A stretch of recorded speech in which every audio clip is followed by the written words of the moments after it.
Good afternoon and welcome to Africa at Play, your best home of African sport and terrific sounds of music. We are live on DSTV Audio Bouquet channel 802 or OpenView 628 if you are based in South Africa. Alternatively, you can reach us from anywhere in the world on channelafrica.co.za. Also available on your fingertips at SABC Plus. A big thank you to our audiovisuals streaming team, Mike Mokwena, and our social media guru, Dumise Lema, together with our technical operator Katu Madaba and my producer Andisiwe Fagimalu Zobona Mali. And from the rest of the Africa at Play team, thank you for listening. My name is Neto Neto Chemane. Hosiati konyangazi momkhatshwa phandle kunjani moyani vokovo dendele.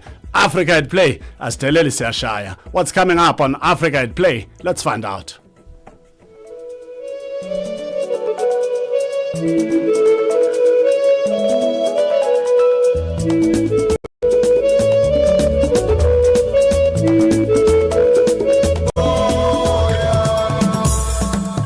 His family's belief in him and an inner drive to succeed is what drives him. That drive is resilience. The capacity to train on an empty stomach, to walk 10 kilometers to practice, or to accept being benched and still show up the next day with a smile. That's mental strength. You're playing for your country. I just wanted to embrace the moment. It hasn't sunk in yet completely, but Vivian kept me quite calm and I'm very grateful for that, and I just try to enjoy and play with a smile on my face the whole time.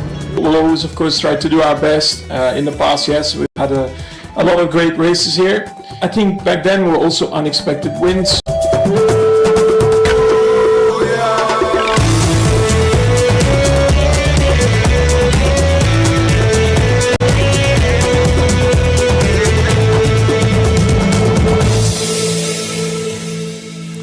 To Central African time. If you have just joined us, thank you for doing so, and a warm welcome to Africa's number one, Africa at Play. Our greatest glory is knowing that we are in your good company. We are together until 1700 Central African time. Please do get in touch with us on our different social media platforms. On Instagram and X is at Channel Africa 1, and on Facebook the name of our station, Channel Africa. Should you miss out on any of our conversations, please do make time to visit our Channel Africa website. Click on programs and search for Africa at Play. At the bottom right screen of Africa at Play, you can click on more and listen to those conversations when you have time to do so.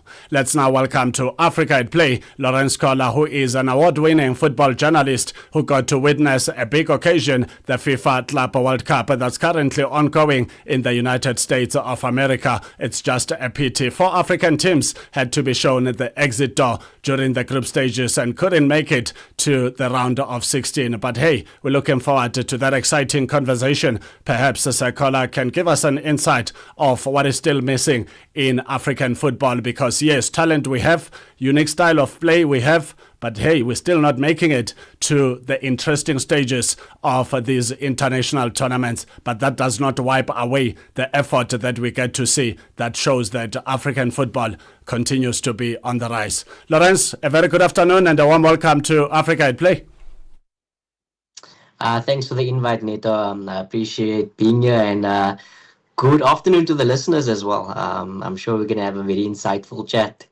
Thank you so much for joining us. Although you owe us, you left me and Andy Mali behind off to the USA. But hey, good times will come. Perhaps one day you will remember us. How was your experience? Inshallah. I know it was a great experience. I just arrived a few minutes ago. So yeah, it was really good. You know, not the difficulties of maybe traveling to a West Africa where, you know, I can't speak French or anything, or an Arabic country like, you know, Morocco or Egypt. So yeah, it was pretty straightforward. Just, you know, the dollar is quite strong, so it was a humbling experience being there for close to 4 weeks. I got to travel to several states. Obviously, it's unfortunate that the African teams had to come home in the group stages, and then I decided, you know what, like, my niche is Africa. Let me go home and recover for the next season.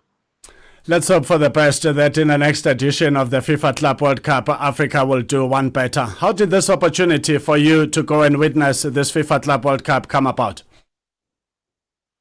Look, I was always planning to go from the beginning that it was happening. So the plans was always there, getting my visas and things like that. But then also Puma had an event. They were launching obviously the kids, super kits of all 7 teams that they had, which include Mamelodi Sundowns, Palmeiras, Al Hilal, and what have you. So they asked me if I would like to cover the event. So obviously went a week before the tournament started. We started in New York. We did a kit launch. We had a five-a-side with some of the Sundowns legends, Tiani Mabunda, Flompo Kekana, Teko Modise. So I had a week there in New York. And then from there, I went on my own. Went to Miami for the opening game, Orlando for the game Sundowns versus Ulsan. We then went to Cincinnati for Sundowns versus Borussia Dortmund.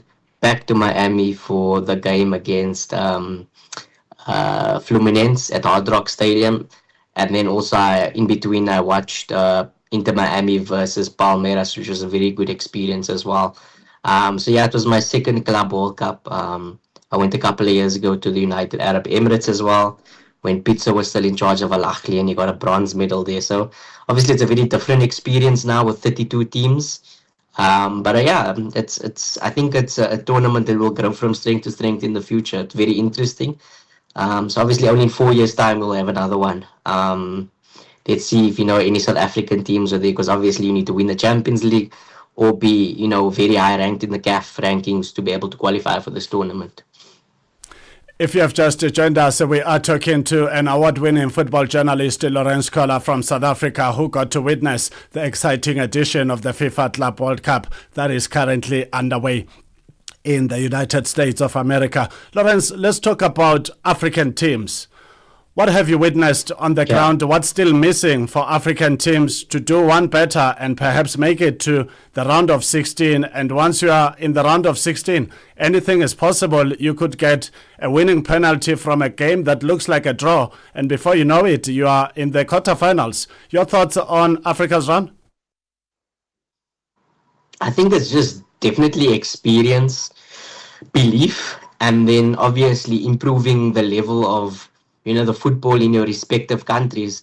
Obviously, the European leagues are going to come with, teams that are very efficient. That's something, I spoke to the Sundowns players. The efficiency is definitely something that is lacking, because of the amount of chances that they created in the 3 games. They could have finished top of this group, especially against Dortmund and Fluminense. They've got really good chances to put those teams away. Same with Al Ahly.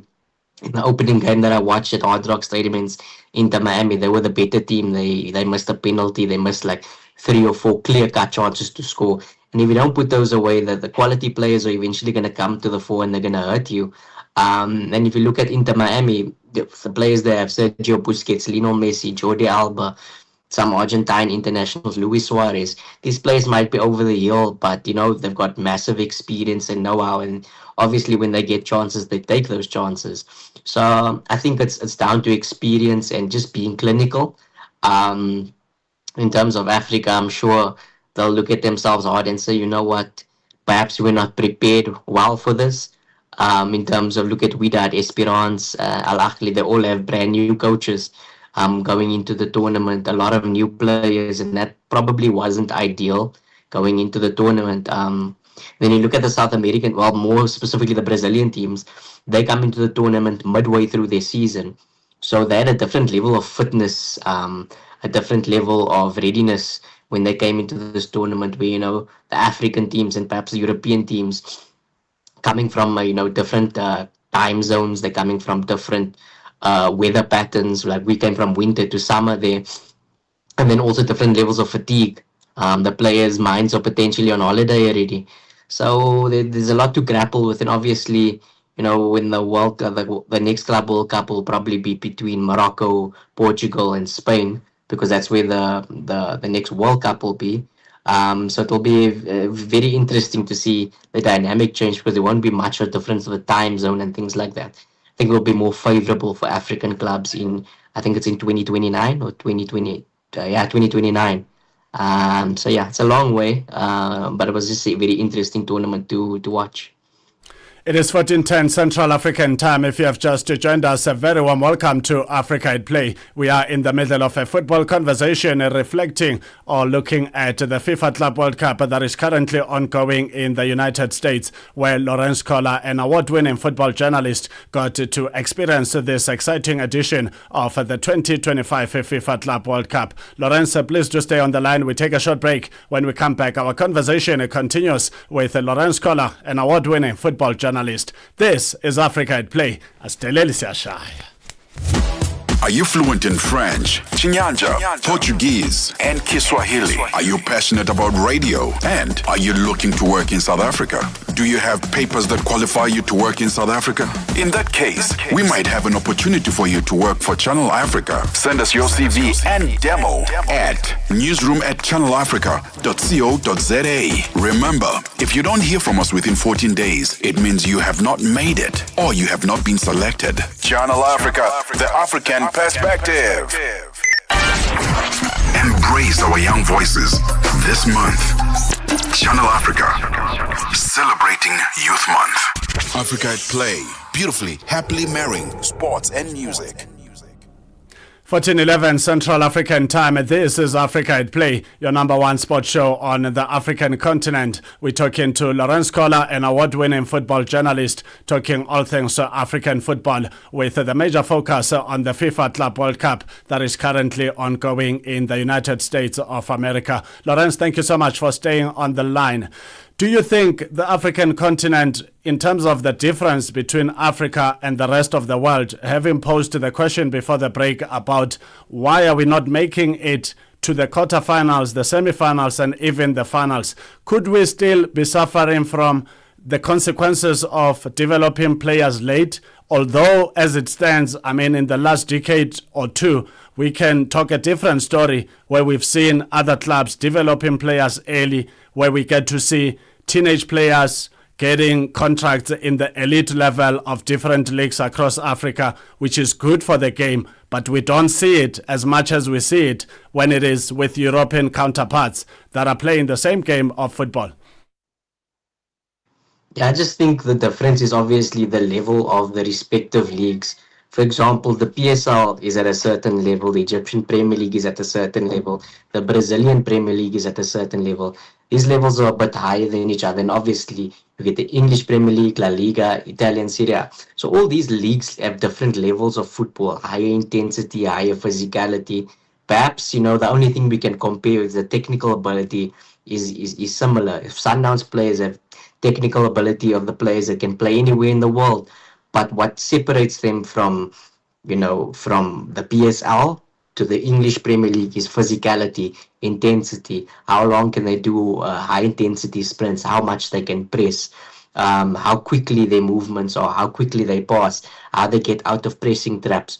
So, for example, where Ronwen Williams was saying something very interesting when they got knocked out. He says the mistakes that they make don't get punished in the PSL week in, week out. They get away with it. But the mistakes that they made at the Club World Cup was punished, like clearly punished. I spoke to another player who said, they are so good at getting out of these pressing traps in the PSL because they get pressed by two players and they can pass their way out. They're technically good. They can walk their way out of the press. But against Borussia Dortmund, they were pressing with four players at the same time. And the only way you can press with four players at the same time if you have a very, very high level of fitness and physicality and also tactical understanding not to throw too many bodies away and get caught out. They did get caught out once, and Lucas Ribeiro obviously showed everyone he scored that wonder goal. But I mean, that's the difference. If you're getting pressed by four players, you're gonna struggle to get out of that small space. Well, in the PSL against, let's say, Marumo Gallants or Richardsburg, only two players are coming at you. So there's just different levels of understanding of tactics and different levels of fitness and physicality that at the moment, you can't just by a click of a finger make an African league as competitive as one of the top European leagues where the best players are, the best coaches are, the best facilities are, and much bigger budgets than what we have.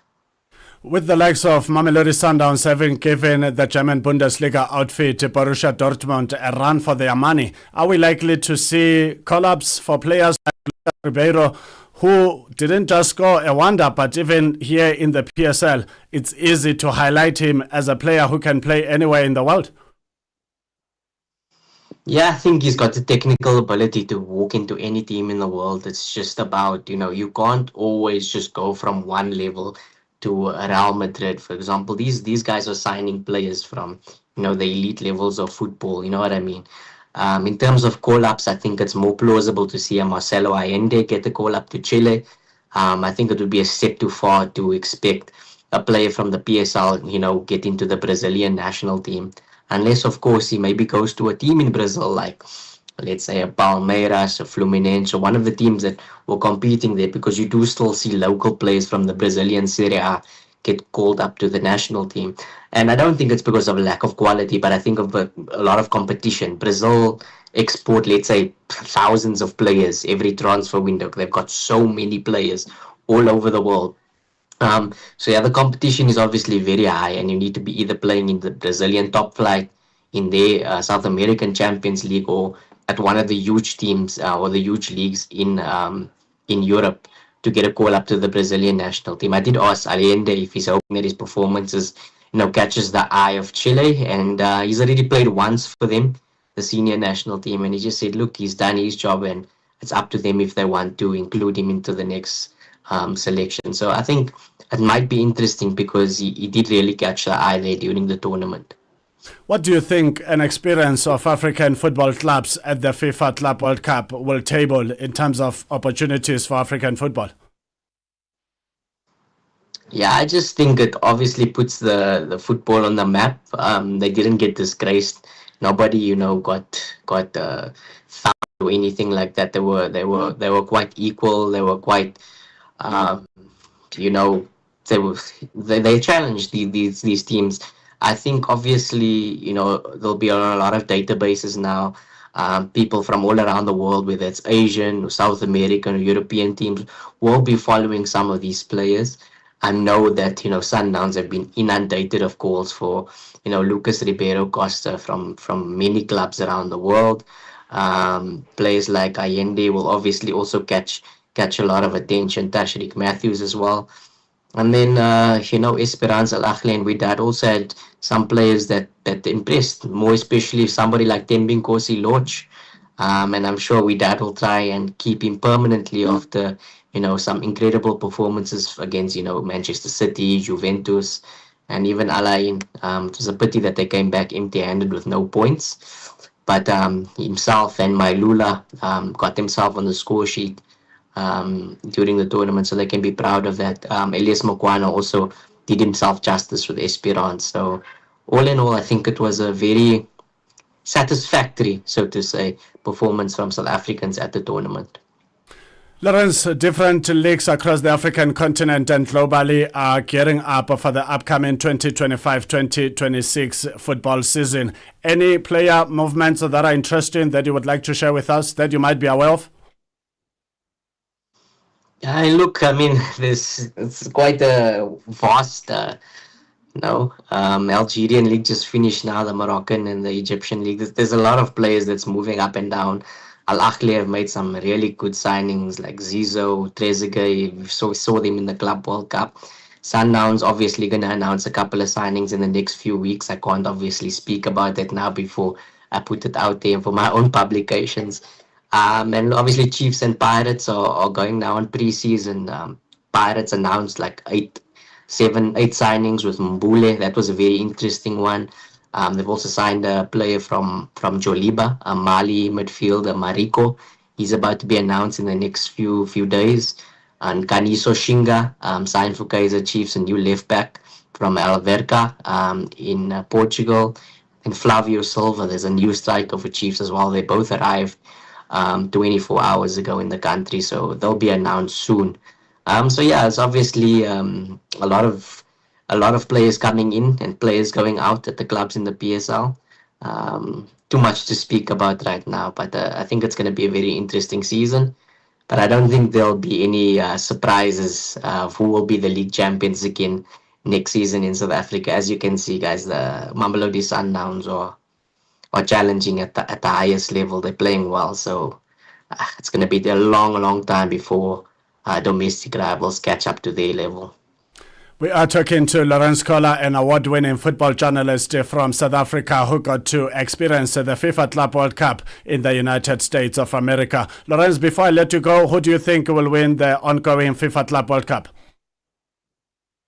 It's going to be a difficult one. My money was always on PSG because, they've been playing really good football. But I also think Bayern Munich stand a very big chance. Just because I feel that they feel disappointed that they didn't get to the final of the Champions League to be hosted in their own stadium. So I think Bayern Munich of PSG are the top contenders in my opinion. Lawrence Koller, as a little boy going to school first few days, did you think one day you would be this award-winning football journalist that you are? And just talk to us about your journey from that tender age to where you are right now. What's been happening? Not really. It was not something that I was dreaming of. I was more dreaming of becoming a professional athlete, either athletics or football. I played football until I was 19 in Cape Town for a club called Vasco da Gama.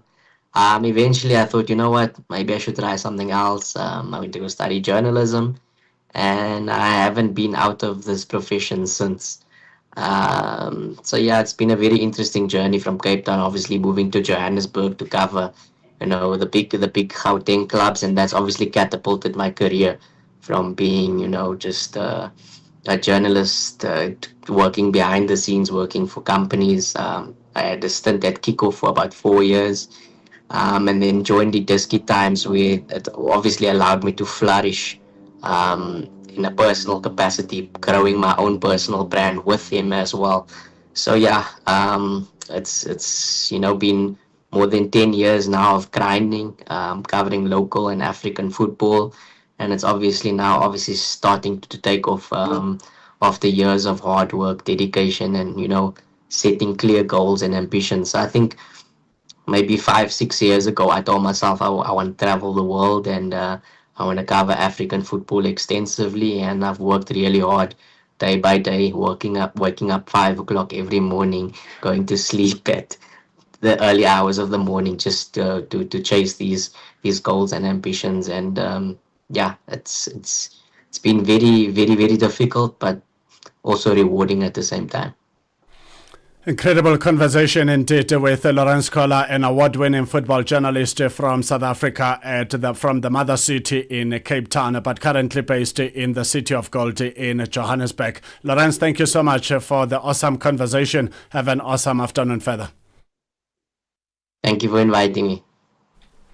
14:23 Central African Time. That's how we wrap up our conversation with an award-winning football journalist, Lawrence Koller, who got to experience the ongoing FIFA Club World Cup that is taking place in the United States of America. But when African teams were shown the exit door, the African boy thought it's time to go back home. And we were just reflecting on the FIFA Club World Cup, and he thought PSG could be the team that could lift the 2025 edition, but also puts his money on FC Bayern München, the German Bundesliga outfit. It's time for some Sunday awesome sound of music. Salute by Mary Bata.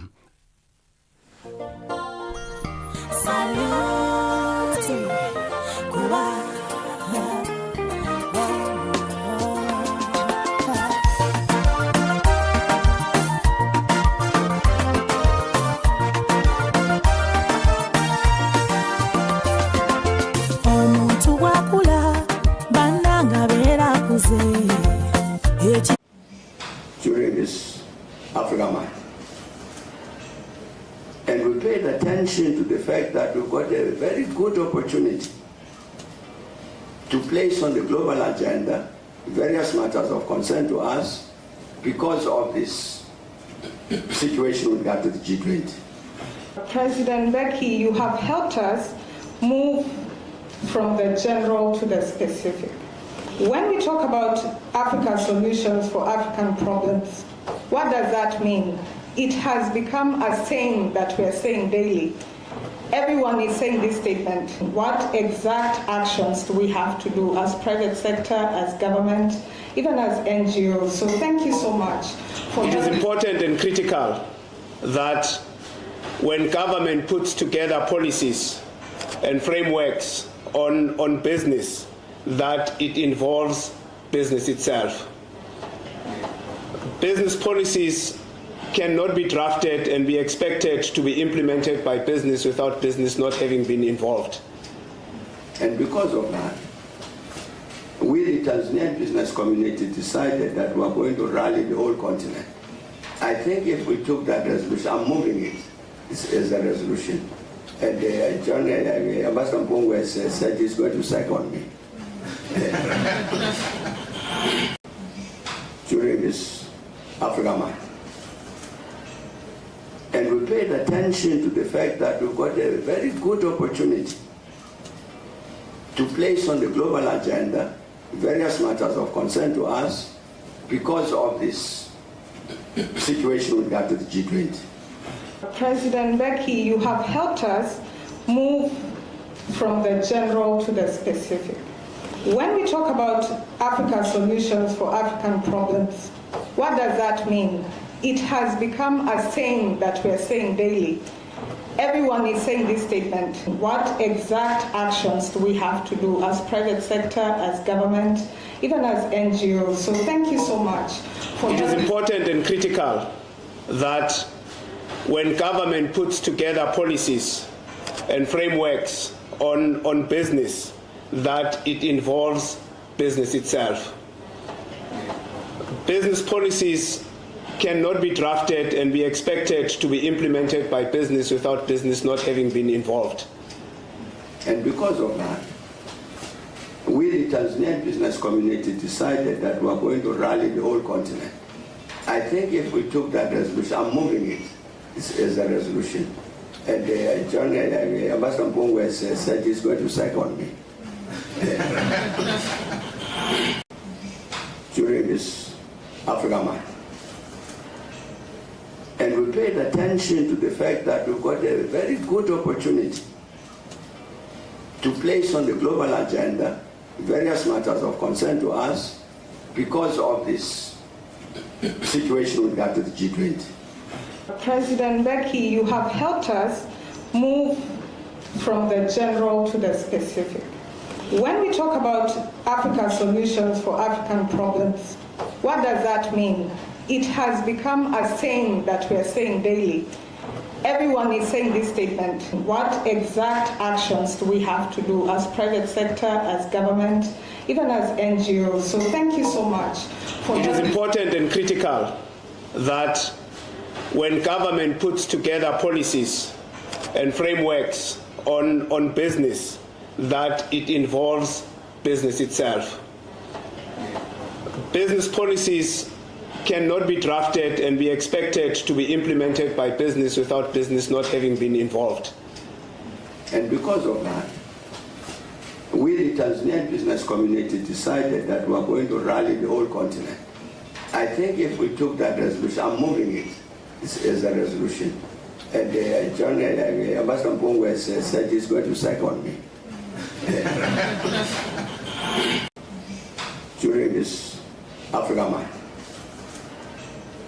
And we paid attention to the fact that we've got a very good opportunity to place on the global agenda various matters of concern to us because of this situation with regard to the G20. President Becky, you have helped us move from the general to the specific. When we talk about Africa's solutions for African problems, what does that mean? It has become a saying that we are saying daily. Everyone is saying this statement. What exact actions do we have to do as private sector, as government, even as NGOs? So thank you so much. It is important and critical that when government puts together policies and frameworks on business, that it involves business itself. Business policies cannot be drafted and be expected to be implemented by business without business not having been involved. And because of that, we, the Tanzanian business community, decided that we are going to rally the whole continent. I think if we took that resolution, I'm moving it as a resolution. And John Ambassador Mbongwe said he's going to second me during this Africa Month. And we paid attention to the fact that we've got a very good opportunity to place on the global agenda various matters of concern to us because of this situation with regard to the G20. President Becky, you have helped us move from the general to the specific. When we talk about Africa solutions for African problems, what does that mean? It has become a saying that we are saying daily. Everyone is saying this statement. What exact actions do we have to do as private sector, as government, even as NGOs? So thank you so much for It is important and critical that when government puts together policies and frameworks on business, that it involves business itself. Business policies cannot be drafted and be expected to be implemented by business without business not having been involved. And because of that, we, the Tanzanian business community, decided that we are going to rally the whole continent. I think if we took that resolution, I'm moving it as a resolution. And John, Ambassador Mpongwe said he's going to second me. During this Africa Month. And we paid attention to the fact that we've got a very good opportunity to place on the global agenda various matters of concern to us because of this situation with regard to the G20. President Becky, you have helped us move from the general to the specific. When we talk about Africa solutions for African problems, what does that mean? It has become a saying that we are saying daily.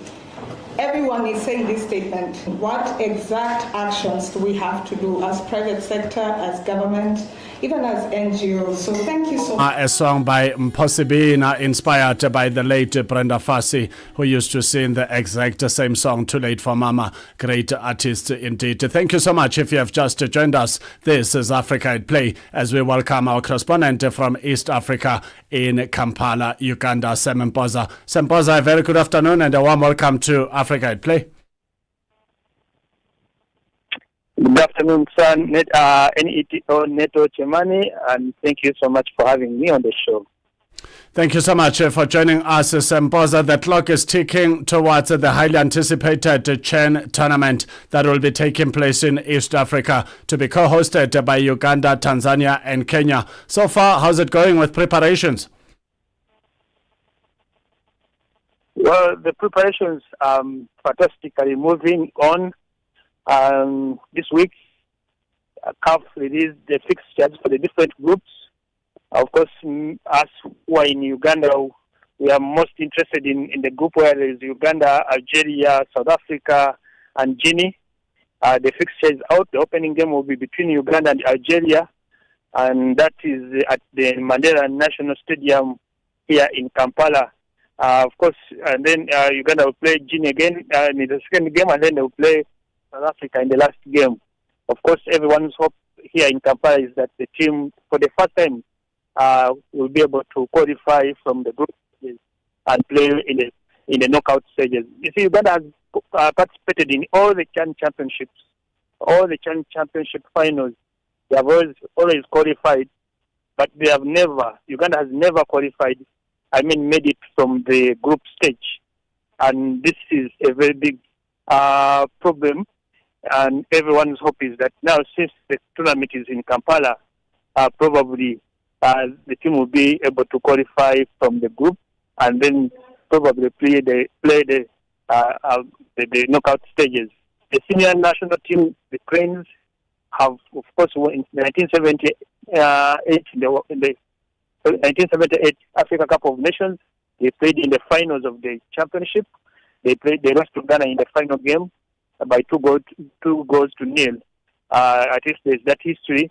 Then in the other tournament in 2019 in Cairo, the Africa Cup of Nations in Cairo, Uganda played up to the second round and they were knocked out by Senegal by 1 goal to nil.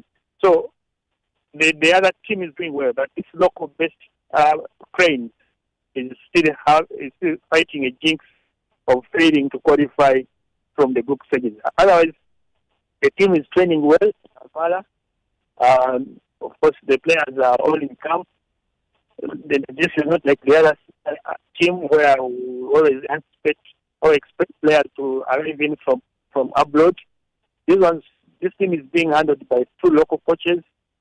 This time round, for the first time, it's not the national team coach who is managing this team. Because for the senior national team, we have Paul Put, the Belgian, but this time round he was put aside and his assistant. Then FUFA, the federation that manages football in Uganda, chose 2 other coaches in Fred Muhumuza, who is the coach of Vipers Sports Club, the champions of the Uganda Premier League, and Morevie Kwaso, who is also another coach. He's been coaching Sports Club Villa at the 2023 champions of the Uganda Premier League.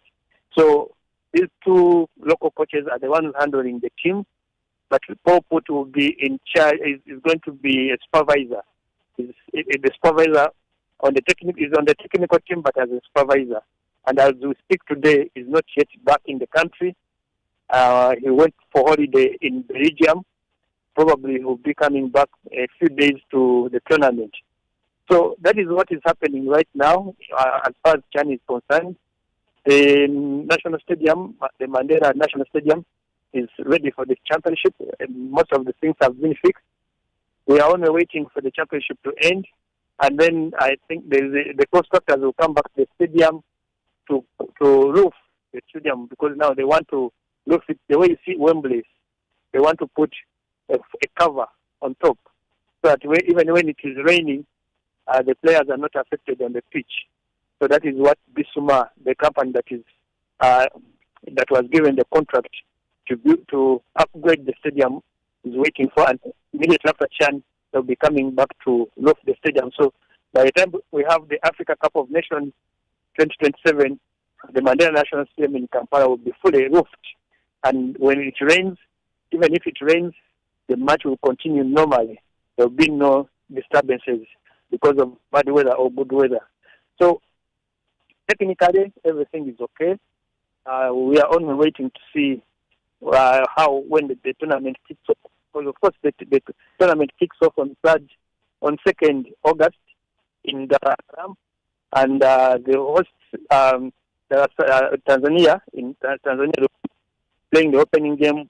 If I've not forgotten, they'll be playing Burkina Faso in the opening game, and then on the 3rd of August we shall have Uganda playing Algeria in Kampala. But also there will be games in Nairobi, and then in Dar es Salaam and Kampala. And according to CAF's last communication, Uganda will host the 3rd place playoff. Tanzania will host one of the semi-finals. Tanzania is hosting the opening game, the official opening game. Then the final game will be hosted in Nairobi. So that's how they have divided the big games. So Uganda is hosting 3rd place playoff. Tanzania is hosting the official opening match for the tournament, and Kenya is hosting the official closing match, the final of the game of the tournament. So far so good, and the weather is good. In August is always a dry season in East Africa. So whoever is planning to come to Kampala, you don't need to carry heavy jackets. Come with light clothes and enjoy the beautiful weather of Africa, and especially being East Africa being in the line of the equator. The equator passes through Uganda and Kenya, and it's just slightly above Tanzania because it goes through Lake Victoria. So, and you know where the sun passes is always that beautiful warmth. So come and enjoy from South Africa. Here there's no winter in Uganda. We have never seen ice. Only that sometimes when it rains, you can see some ice balls from the rain, but those ones will only last a few seconds, and you won't see them again. So that's it. Prepare to come to enjoy the best weather in Africa when you come to East Africa. That's the voice of Sam Mpoza, our correspondent based in East Africa, in Kampala, Uganda, talking all things East African sport as we are throwing forward to the upcoming highly anticipated CHAN tournament that will be taking place in East Africa, to be co-hosted by 3 countries, Uganda, Tanzania and Kenya. And Sam Mpoza just brought us up to speed to say Uganda has been participating in all CHAN tournaments, but unfortunately unable to graduate out of the group stages. And now that they are co-hosting, perhaps it's going to be magical performances for the Uganda Cranes to make it to the knockout stages. Sam Mpoza, please do stay on the line. We take a short break. When we come back, we will be talking about the Rugby Africa Cup 2025 that is set to take place in Uganda this July. So hey, there's great sporting movements in East Africa. This is Africa at Play. Asteleli Siashaya. Zochitika ndi madaphiri kamlondola wa zochitika pena paliponse. Nduna wa zamalonda ku Malawi aletsa kampani yopanga shuga ya Ilovo yomwe ndi nthambi ya Ilovo Sugar Group Limited kuti isiye kutumiza shuga ku maiko akunja. Malingana ndi nduna ya zamalonda Vitumbuko Mumba, izi zithandiza kuti shuga yemwe yakusowa pamsika azipezeka. Ndiye pano ndili ndi George Muhangu amene ali mu mzinda wa Blantyre mu dziko la Malawi. Chimene chikupangitsa kuti shuga azisowa ndi chani? Chomwe chikupangitsa kuti shuga azisowa ndichonena kuti panopo ili ngati off season ya makampani a Ilovo Sugar Malawi, kunena kuti sakutha kupanga shugayi okwanira chifukwa akukolola. Ndiye akamaliza kukolola pameneno atayambeno sopano kugaya shugayi kuti azipezeka. Chinanso ndichonena kuti ma distributors amene akumakagula shuga kaya ndi ku Ilovo kaya ndi ku Salima Sugar akumagulisa ku maiko akunja ngati Zambia, Zimbabwe, Tanzania, Mozambique. Zochitika ndi madaphiri lolemba mpaka lachisanu pa nthawi ya 7 koloko kufikira 8 koloko madzulo pa Channel Africa. Live every Saturday and Sunday from 2 to 5 p.m. Central African Time. 14:42 Central African Time. If you have just joined us, thank you for taking the best decision ever, choosing Africa's number 1. We are together until 5 p.m. Central African Time. My name is Neto Chemane. We still have our legendary correspondent from Kampala, Uganda, in East Africa, Sam Mpoza. Sam Mpoza, thank you so much for staying on the line. How are things looking like ahead of the Rugby Africa Cup 2025, and what can we expect from the Ugandan rugby team? Well, like you said, East Africa is really enjoying high-profile sports, hosting high-profile sports events. Both Uganda, Kenya, and Tanzania. But now the Rugby Africa Cup finals are coming back to East Africa. They were here again in 2024, and they're coming back in 2025. Uganda is hosting it. Still, it's going to be the Mandela National Stadium that is going to host the 8 top African countries in rugby, apart from South Africa, who are the defending champions of the world. That's why they will not be in this championship, because it's a qualifier for the 2023 World Cup. And yes, preparations I had here. I think the tickets are not yet out on sale, but soon they'll be out on sale. The Uganda rugby cranes came back yesterday. They came back to Uganda from South Africa, where they have been training and preparing. They have played a couple of friendly games down there, and they have won some, lost some. They have really gotten to learn so many things, because in the last game they lost badly, but of course they lost 102 to 0, but of course the coach explained this because he didn't play the players in their positions, because he was rotating the players and trying to test a few things to see whether they can work out. So we think probably by 8th July, when the tournament starts at the Mandela National Stadium, the team will be set to compete and win and probably qualify to the World Cup. The last time, 2024, Uganda finished 5th. But that time round there was no qualification. The stakes were not as high as now. I'm sure, and I hope they're going to fight and die a little for that national for the nation. and probably Uganda now stands a chance to qualify to the World Cup, because the second team in this championship will also play a repechage with the Asian team there. Then the winner will also qualify to go and play in the World Cup. So the stakes are very high. And remember, the World Cup, the real trophy will be coming to Uganda from South Africa. When the tournament kicks off here in Kampala, the fans will have a chance to, to touch or to feel and see and take pictures with the World Cup, because it's here on African soil. And this is what I've always been saying. Probably some people don't see this, but there are always those benefits that will come with, if your neighbor succeeds, there are some benefits that will come, because the World Cup is in Africa, it was won by South Africa. Now it will be able to come to Uganda, and the Ugandans will be able, the rugby fans in Uganda will be able to see this World Cup.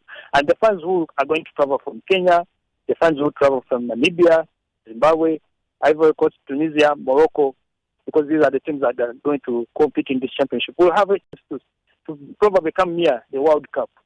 It's a rare chance. But probably if it had been won by England, there would be no way actually that it would come to Uganda. But because it's on African soil, it will be easier for the trophy to come to Uganda. And these are the benefits. This is the reason why Africans, we should be able to support each other. And because when one succeeds, we all succeed.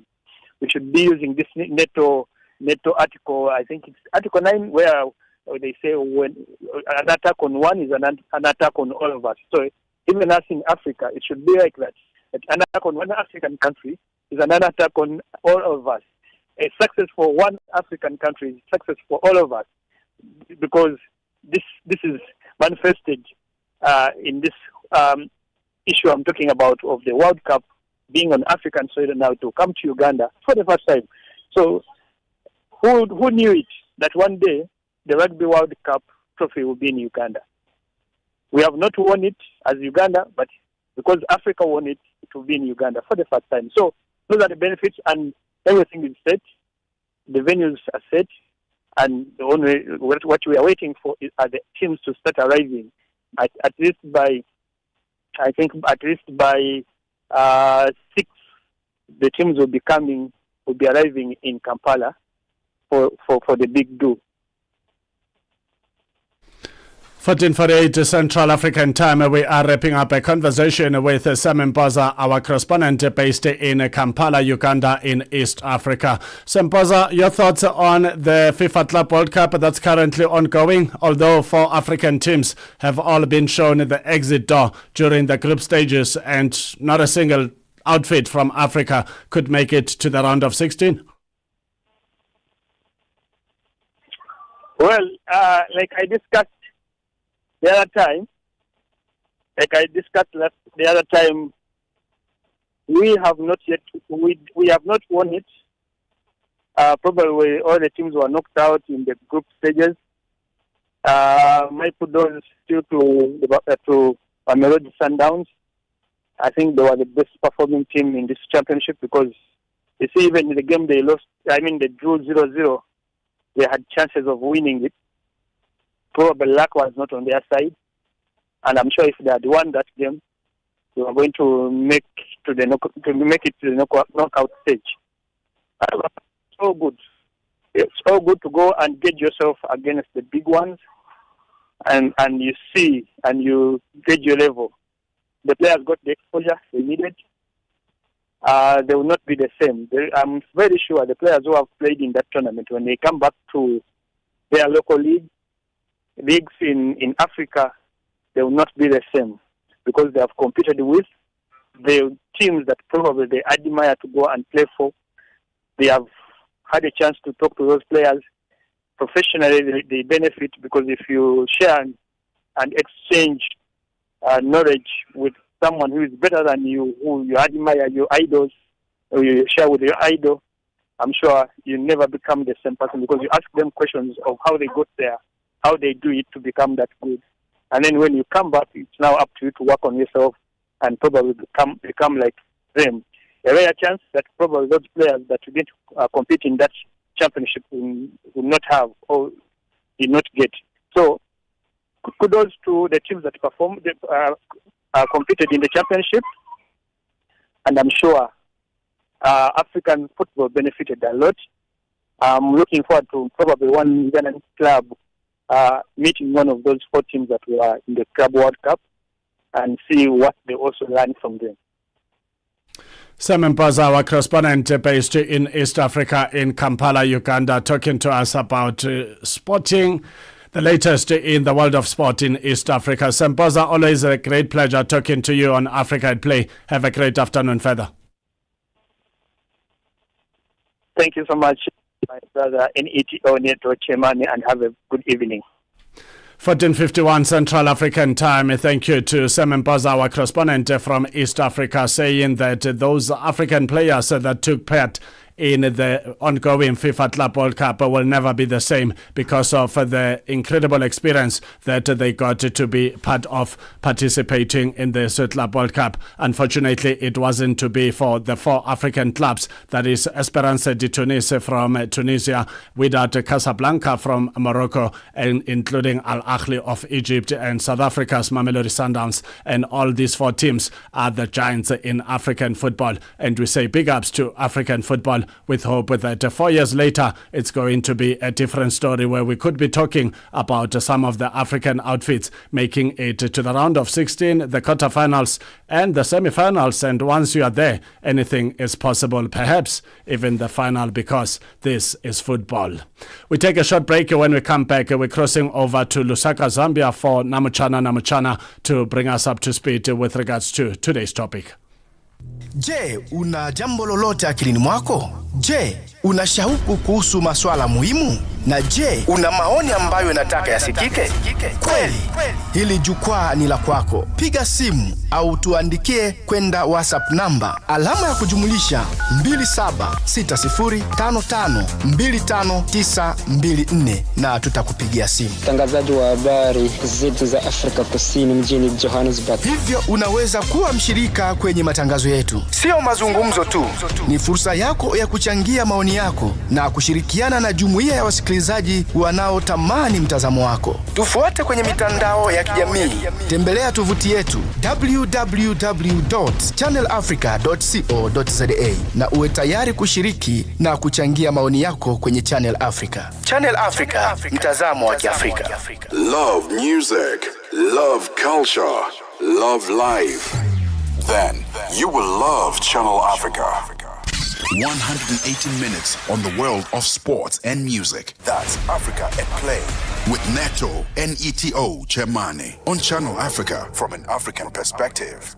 From rallying together in the face of defeat to celebrating victories as a unified force, team sports instill valuable lessons in perseverance, teamwork, and leadership qualities that extend far beyond the playing field. Today we are asking, how can sport help people develop resilience and mental strength? I have with me Dr. Titus Fernando, who is a sports medicine and mental specialist. At the same time, is a sports psychologist. Dr. Fernando, thank you so much for having taken time to talk to Channel Africa today. Doc, we are asking, how can sport help people develop resilience and mental strength? How mental resilience can be developed through sports, particularly in the African context, where athletes often train and compete under difficult conditions with limited infrastructure, minimal resources, and the very little mental health support. Yet we continue to see extraordinary individuals rising from these environments, competing regionally, internationally, and even becoming global icons, like, for example, Musala Zambukonga. The question is, what makes them strong? What makes them keep going when everything seems to be against them? Much of the answer lies in the psychological skills cultivated through sports itself. Now, understanding mental strength and resilience, let's start with some definitions. Now, what is mental strength? It is the ability of an individual or an athlete or a person to remain focused, motivated, and composed in in the face of pressure and adversity. Resilience is the capacity to bounce back from failure, injury, or loss, even from simply being underestimated. Now imagine a young footballer in Zambia, Kenya, or Malawi. He plays barefoot on a dusty field with homemade balls crafted from plastic bags. He dreams of making it big, but he knows there is no sports psychologist, no physiotherapist, no doctor, no physio to help them. Sometimes not even a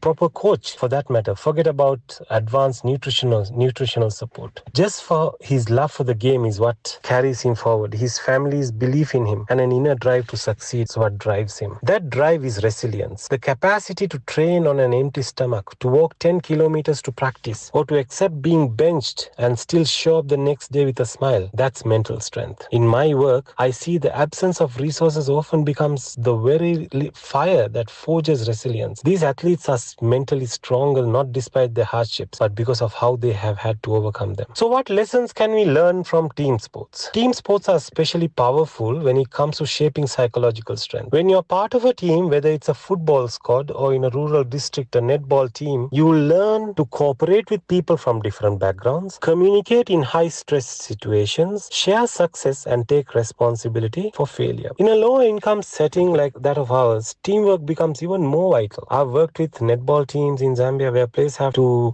go around asking people to fund their jerseys. There is no formal gym, just open tarred places or sometimes even dust bowls. There is no structured nutrition for them. National teams training or sometimes eating just 2 square meals a day, just shima vegetables, and they still show up and they compete at the highest level, sometimes beating countries, nations that have very good structures. In such teams, athletes learn resourcefulness, selflessness, and adaptive leadership. The captain is not just calling plays, she's helping others find shoes, helping motivate the youngest, new players, and standing as a mental coach when someone is down. These experiences shape a kind of real-world leadership that no textbook can teach. It teaches that your strength lies not in isolation but in unity, and that even without world-class facilities, you can build world-class character. Next up, we're going to discuss about facing defeat and how to celebrate with. Sports is always full of highs and lows. Learning to manage both extremes is key to mental toughness. Let's talk about defeat first. In an African setting, athletes often face more than just losing a match. They face economic barriers, poor officiating, lack of media support, and very, very little appreciation. So loss can feel very personal. But this is where mental resilience is forged. I remember an athlete who trained for 2 years for a regional athletics meet only to be disqualified on technicality. And his first reaction was tears, but within a week he was back on the track. That's resilience, he told me. Coach, maybe I'm being prepared for something bigger. In wealthier countries, defeat can be cushioned by mental coaches and support teams. But in Africa, the athletes must often become their own psychologists, motivator, and strategist. And when victory comes, it is celebrated with joy. Not only joy, but also with gratitude. Because these athletes know what it took to get there. They know the taste of hardships, which make the sweetness of success even more powerful. As a mental health specialist, I often remind athletes, both victory and defeat are teachers, but neither should define your worth. It's how you respond that defines your strength. So, how to develop a growth mindset? The growth mindset, a concept introduced by Dr. Carol Dweck, teaches that abilities are not fixed. They can be developed through effort, practice, and learning from failure. In elite African sport, the mindset isn't just academic, it's survival. Because you rarely start at the top. You often begin far behind with fewer tools and also odds stacked against you. I've worked with athletes who share a single pair of running shoes among siblings or your fellow athletes. They watch YouTube clips to self-coach where the coaches have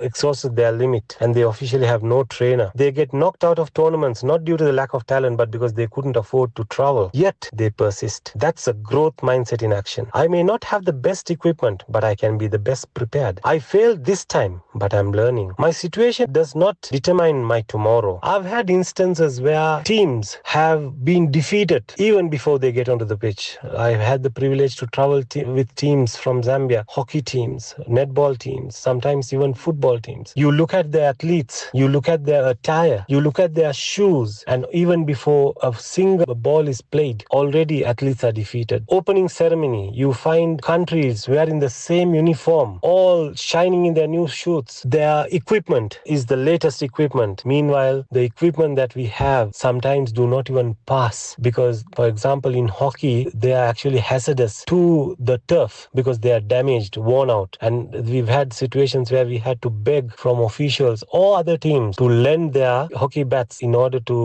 sticks in order for them to compete at a World Cup. And this is the reality. So sport constantly presents feedback. Did you improve on your sprint time? Did you get stronger? These measurable results, even when small, reinforce belief in progress, and belief is the foundation of mental strength. We must nurture this mindset in young athletes through mentorship, encouragement, and creating environments where effort is rewarded, not just only talent. One of the greatest benefits of sport, especially in an African setting, is a sense of belonging it creates. In places where young people face unemployment, poor mental health support, or social exclusion, being part of a team provides identity. I am part of something bigger. It gives routine. I have somewhere to be. I have to have structure. Purpose. I matter to someone. For many African athletes, the team is their emotional family. Coaches step in as father or mother. I've known judo coach who took up an athlete at a very young age, maybe 12, 13 years, and kept him in his house, training on a daily basis, feeding him, knowing that if he did go back home, he would not have one square meal. He would not train. And today, he's one of the big prospects in Olympics, hoping for a medal in the years to come. The teammates become brothers and sisters, even in individual sports, where often a small support circle, neighbors, cousins, retired athletes encourage and uplift the athletes. The social connection is essential for mental well-being. It creates a psychological safety net where athletes feel they can fall without being ashamed and succeed without being envied. I've seen it firsthand, a struggling athlete who finds strength not in solitude but also in solidarity from teammates who walk the same hard path and still rise every day to train. The lack of mental health services in African sport. Most athletes in low-income settings have no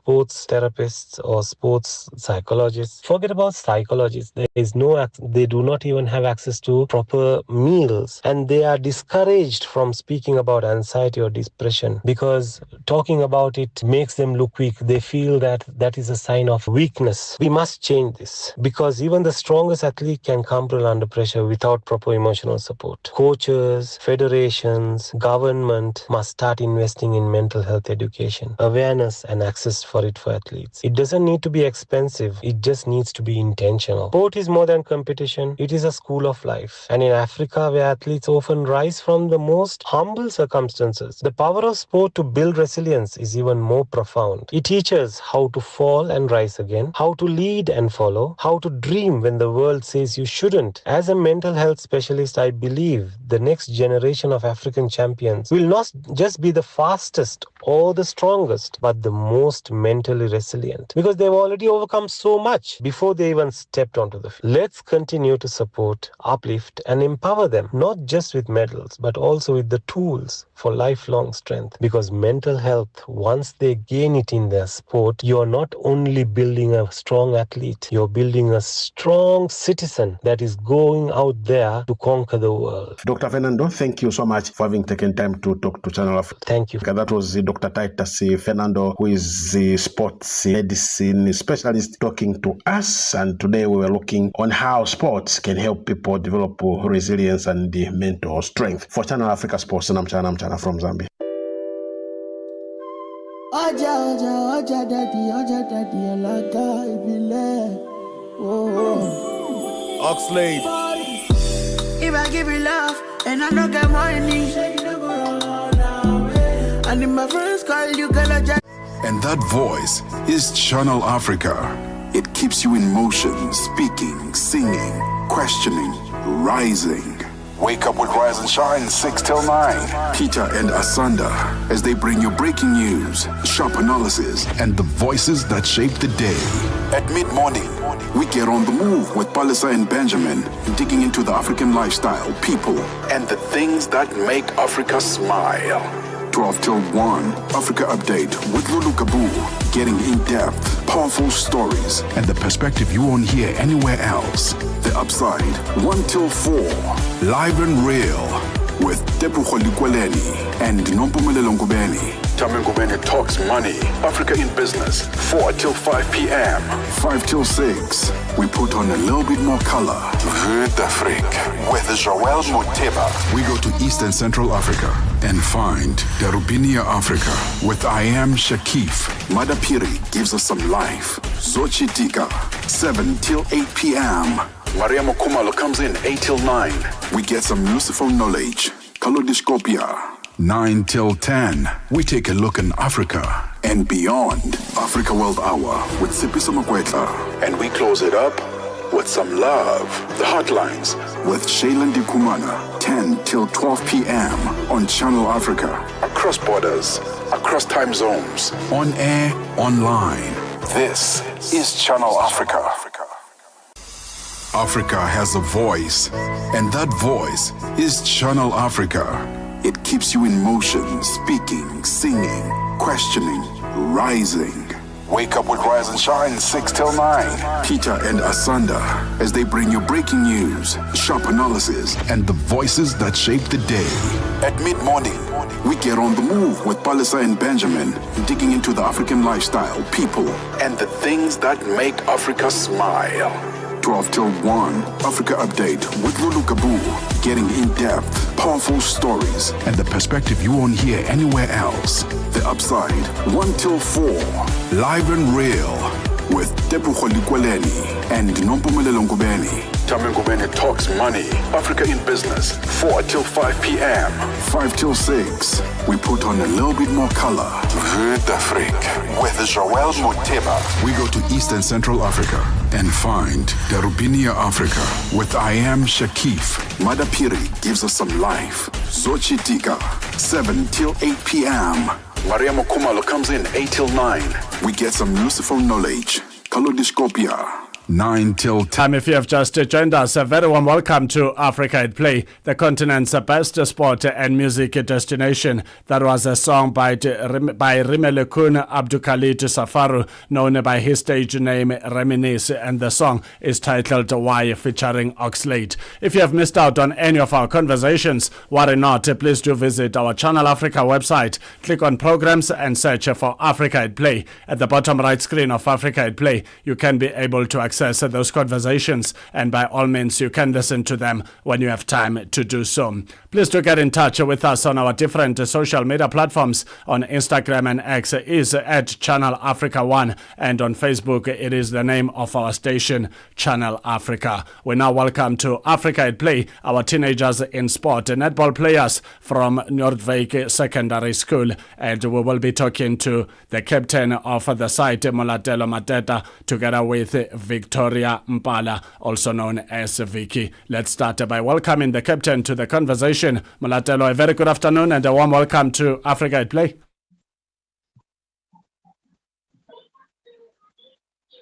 Molatelo. Thank you. Hello. Good afternoon. How are you doing? I'm good, thank you. How are you doing today? I'm good, thanks. How? I'm good, thank you. Are you nervous? Just relax. Let's have a good netball conversation, eh? Yes. All right, let's get on to it. When did you start playing netball?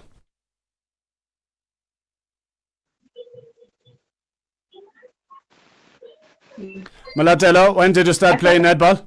Playing it for 2 years ago. It's only been 2 years, and how has the 2 years experience been? I started playing. It's honestly been very great. It's been a marvelous experience, actually. I've learned so much with the sport. Interesting indeed. Let's also bring back to the conversation Victoria Mpala, also known as Vicky. Vicky, good afternoon and a warm welcome to Africa at Play. Afternoon.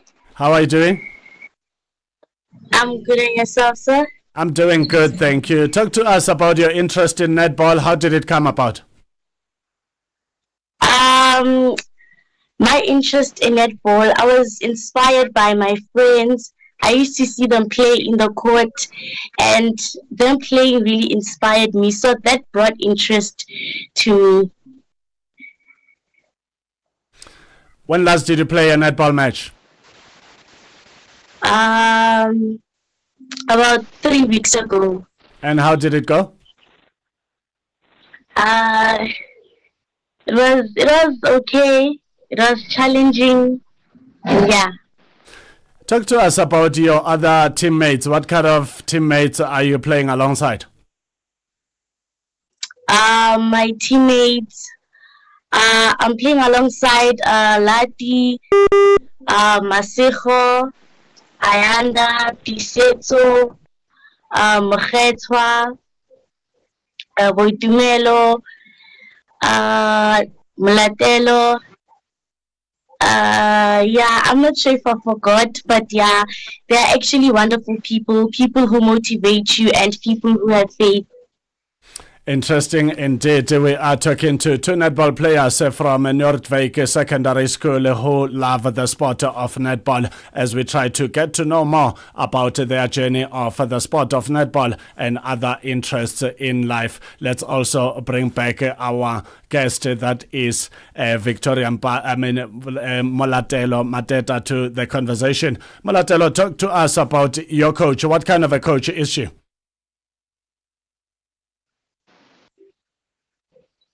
Pardon? Please come again. Talk to us about the coach. Who's your coach and what kind of a coach is she? So my coach's name is Coach Tsatsi, who is also our math teacher. She's more than marvelous, actually. She's more than just a coach. She's also a parent who is very caring, and she just loves it. She shows us a lot of affection on court and off the court. And what kind of a netball player is Vicky?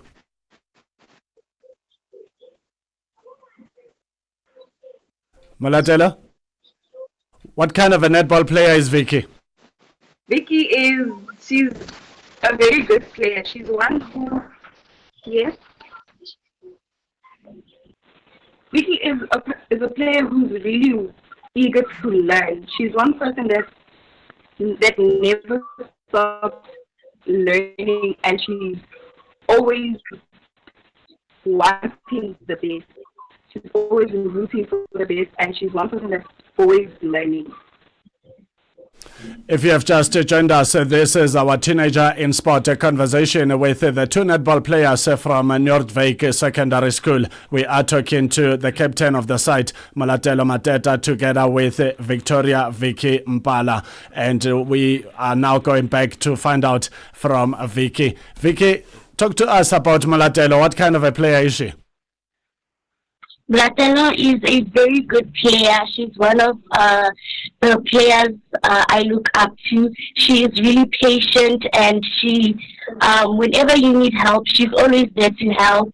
And, there are some tricks that I actually try to learn from her, and she's always there. She's someone you can talk to also when you need help or anything, yeah. And is Coach Tsatsi also teaching you maths? She used to teach me maths when I was in grade 8. What kind of a maths teacher is she? She's a really good maths teacher. She's patient, and she always makes time, and she always makes sure you understand your work. And yeah, she cannot stop a lesson without making sure that you actually understand what she has taught. And what kind of a netball coach is she? She is a very good netball coach. At times I also forget that she's a netball coach, because she's also like a mother to us. She's always there. She's a present netball coach. And when last did you speak to the coach? Today. Oh, today. So you are always in communication with the coach. That's good. Did you have any training session earlier today? No. What did you talk about with the coach earlier today? She was wishing me luck and all the best. Interesting indeed. If the coach is listening to this conversation, what would you like to say to her?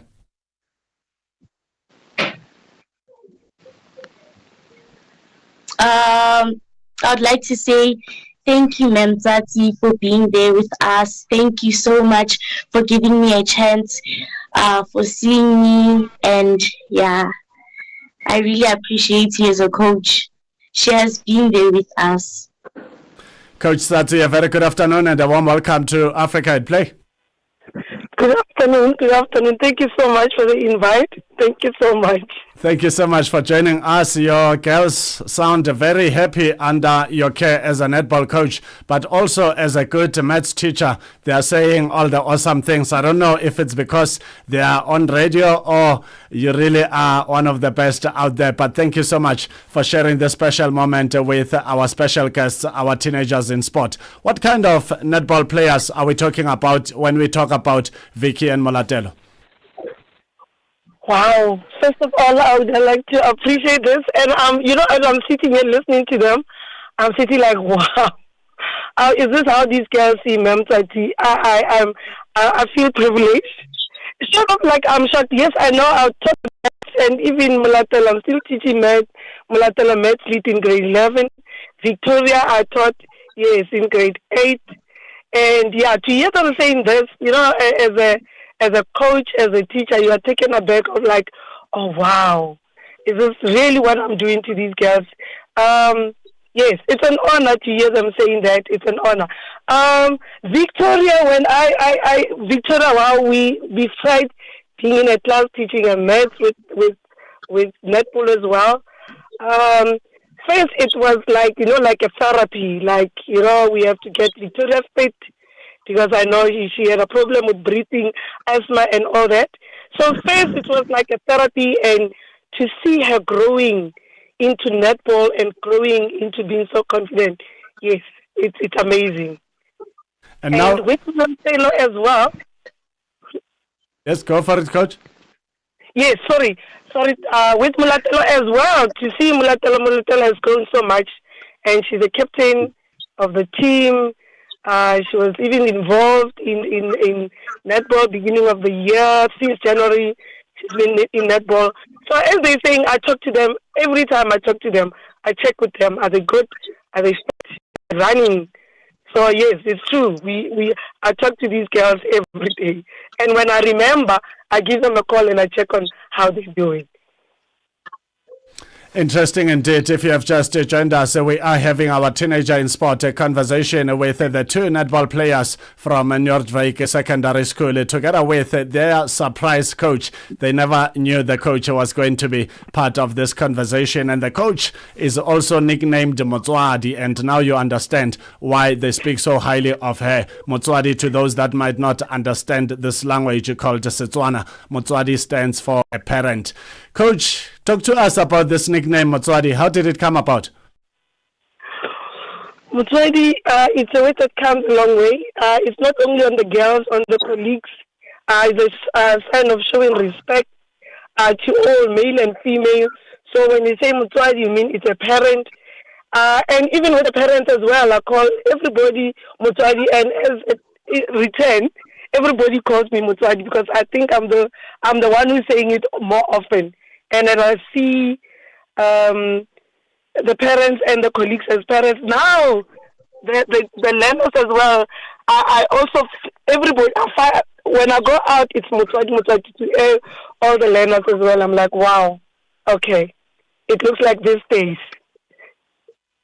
Exciting indeed. That's a coach of Noordwijk Secondary School netball team, and we also have our Teenagers in Sport, the netball players Molatelo Mateta together with Victoria Mpala. Vic, let's bring you back to the conversation. Talk to us about your love for the sport of netball and where you see yourself in the future. I love netball. I love everything about netball, the team spirit.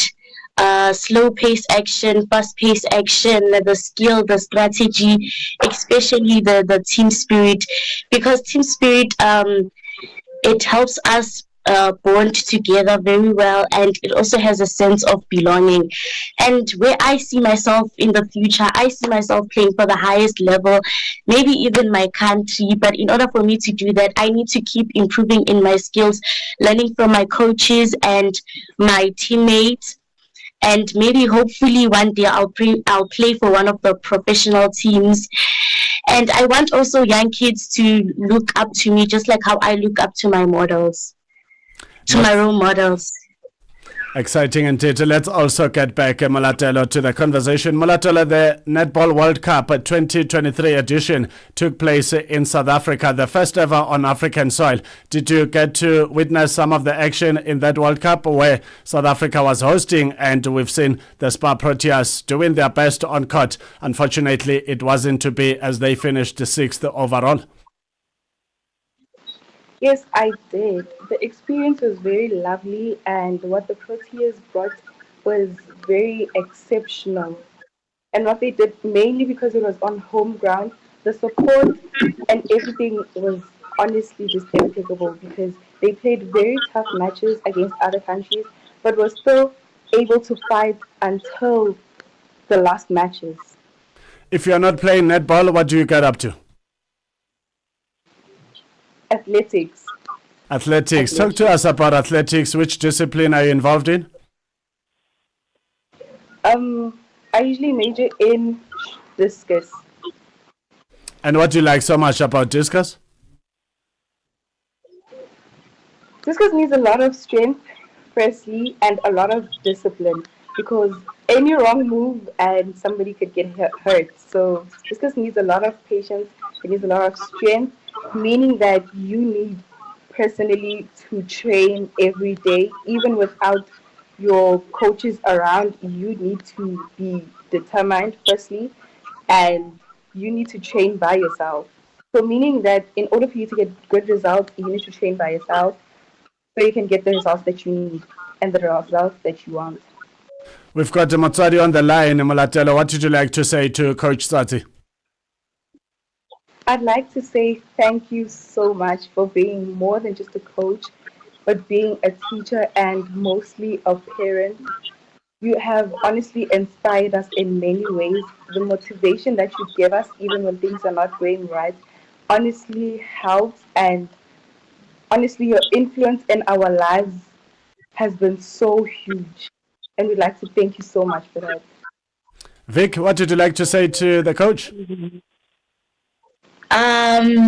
Thank you so much, Memtati, for being with us. You've been there since day one. You know, you are the one who saw something in me that some people couldn't see. And yeah, thank you so much, ma'am. Coach, there you have it. Praises. Today is your special day. Who knows? It could have been your birthday, but in the absence of your birthday, you're getting all these wonderful wishes from your netball players. Coach, tell us about areas of improvement for Molatelo and Vicky, but also the rest of the players that forms part of your team. Oh, Coach, it's a privilege. First, it's a privilege to hear how these girls are expressing all the emotions and everything. Yes, I'm touched. Yeah, as Motswadi, I'm touched. The girls, you know, we still have to work hard. I know they prove themselves that they are very good on the netball court, and for them to be even being the finalists for Jomo Trials, it was a long way. We had hurdles on the way. It was not easy, but all the girls, they kept together as a team, and that was very touching. All the difficulties, all the times, all the things that we went through as a team, it really paid out. And especially they were even playing these matches while they were writing exams. I remember some of them, they were even cross-nighting because they do math and science. They have to go study because math and science is challenging as well. And the next day, we have to leave the school around 11 o'clock in the morning before they could even, the rest of the learners could write. So they all kept it together. And for them to play as a unit and be together and play as a family, as sisters, it also touched. And they included Motswadi in them. It's like when we together, we go there and make sure we do our best. And for them, I would say, yes, we still have we still have to practice more so we can better ourselves, regardless with everything that's maybe it's pulling us down, but yes. And I'm so thankful to have a team like them. I feel blessed to have them. And as Notvik, we are proud. As I'm talking like Motswadi, I'm representing the other Motswadis as Notvik, the principal of Notvik, Mr. Tau.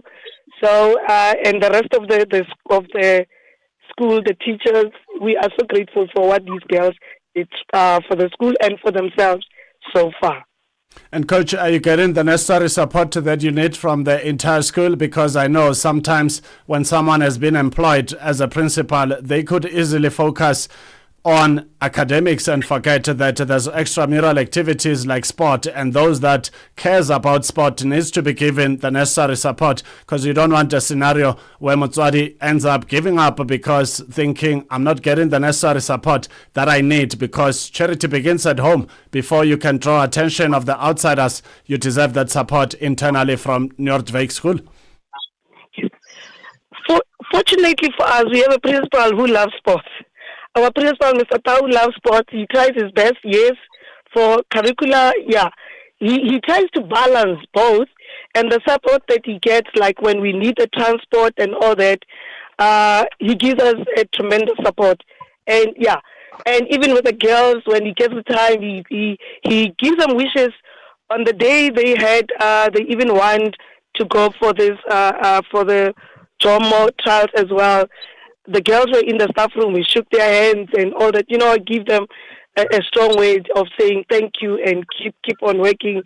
We lucky on that one that we have a principal that supports us to the end, and yeah, and the teachers as well. They wish us well when we go there, and we lucky on that one. Yes.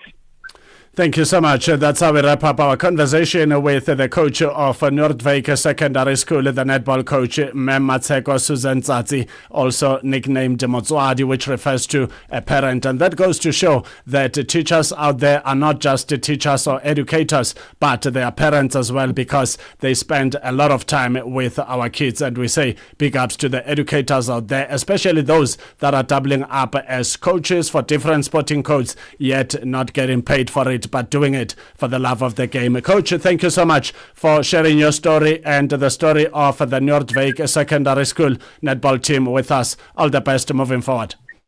Thank you so much. Thank you so much, Steve. Thank you. Let's also wrap up our conversation with Molatelo Mateta, the team captain of Noordwijk Secondary netball team. Molatelo, your final word as we wrap up this conversation. What would you like to say to the rest of the team so that they can play their hearts out in the next coming match? I'd firstly like to thank them for being there. I mean, they've made netball just so easy. And secondly, I'd like to just motivate them a little bit more and tell them just that hard work is talent. So just practice more, a little bit of more obedience, and that will take us a long way. Thank you so much, Molatelo, for talking to us on Africa at Play. All the best moving forward, and fully focus on your books as well, so that there's equilibrium between your netball and your books as well. Thank you so much. Let's also say goodbye to Victoria Vikimbala. Vicky, what did you like to say to your classmates? I'd like to say to my classmates, I love you guys. Most of them are watching, and thanks for watching. And if there's anyone who wants to join netball, don't give up. Just have faith, and Thank you so much to the two netball players, Molatelo Mateta and Victoria Vikimbala, together with Coach Matseko, also known as Motswadi, which refers to a parent. And that's how we wrap up our Teenager in Sport conversation with the Noordwijk Secondary School netball players and their coach. Africa at Play, as Delelisi Ashaya. Africa, meet Abedi. Yeah, that's me. Abedi is a music lover through and through. I really love African music. He's got a taste for all kinds of tunes and spends his days listening to Channel Africa. Guess what? He didn't know. Okay. Channel Africa wants to help Abedi and all music lovers everywhere to discover even more incredible music. That is why Channel Africa is calling on all African musicians to submit their music. Musicians, remember to give us all your relevant information. Make your submissions at music@channelafrica.co.za. Submissions are your chance to be heard on radio. But sadly, they do not guarantee that you'll be playlisted. All submissions will be carefully reviewed to see if they meet our station's requirement. Channel Africa, the African perspective. You heard something you like on Channel Africa, and you would like to hear it again. Worry not, we've got your back. Just go to our website, www.channelafrica.co.za, and look for our podcast.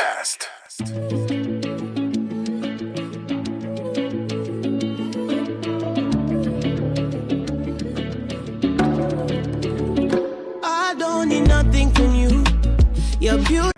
We take a look in Africa and beyond. Africa World Hour with Sipiso Makwetla. And we close it up with some love. The Hotlines with Shailen Dikumana. 10 till 12 p.m. on Channel Africa. Across borders, across time zones. On air, online. This is Channel Africa. Africa has a voice, and that voice is Channel Africa. It keeps you in motion, speaking, singing, questioning, rising. Wake up with Rise and Shine, 6 till 9. Peter and Asanda, as they bring you breaking news, sharp analysis, and the voices that shape the day. At mid-morning, we get on the move with Palisa and Benjamin, digging into the African lifestyle, people, and the things that make Africa smile. 12 till 1, Africa Update with Lulu Kabu, getting in-depth, powerful stories, and the perspective you won't hear anywhere else. The Upside, 1 till 4, live and real, with Tebucho Likweleni and Nompumelelo Ngubeni. Tame Ngubeni talks money, Africa in business, 4 till 5 p.m. 5 till 6, we put on a little bit more color. Vue d'Afrique with Joël Moteba. We go to East and Central Africa and find Darubinia Africa with I Am Shakif. Madapiri gives us some life. Zochi Tika, 7 till 8 p.m. Maria Mokumalo comes in 8 till 9. We get some useful knowledge. Kalodiscopia. 9 till 10. We take a look in Africa and beyond. Africa World Hour with Sipiso Makwetla. And we close it up with some love. The Hotlines with Shailen Dikumana. 10 till 12 p.m. on Channel Africa. Across borders, across time zones. On air, online. This is Channel Africa. Africa has a voice, and that voice is Channel Africa. It keeps you in motion, speaking, singing, questioning, rising.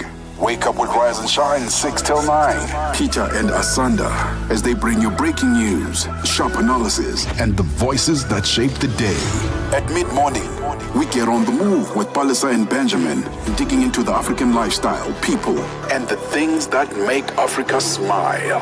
12 till 1, Africa Update with Lulu Kabu, getting in-depth, powerful stories, and the perspective you won't hear anywhere else.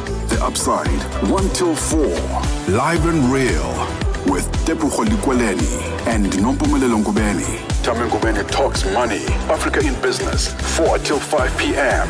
5 till 6, we put on a little bit more color. Time, Ira Star, all the love, and love is one thing that is shared across different parts of the globe. It doesn't matter the language you speak, love remains the same. When people are in love, you get to see that love in their eyes, and it's always awesome when two people or a family setup, including team setups, people are able to share that love and display that love, because hatred is just not a nice thing. Thank you so much for choosing Africa's number one, Africa at Play, as Deleli Siashaya. We now go to East Africa and land in Nairobi, Kenya, for a conversation with our correspondent, Francis FM Mutegi. So Mutegi, good afternoon and a warm welcome to Africa at Play.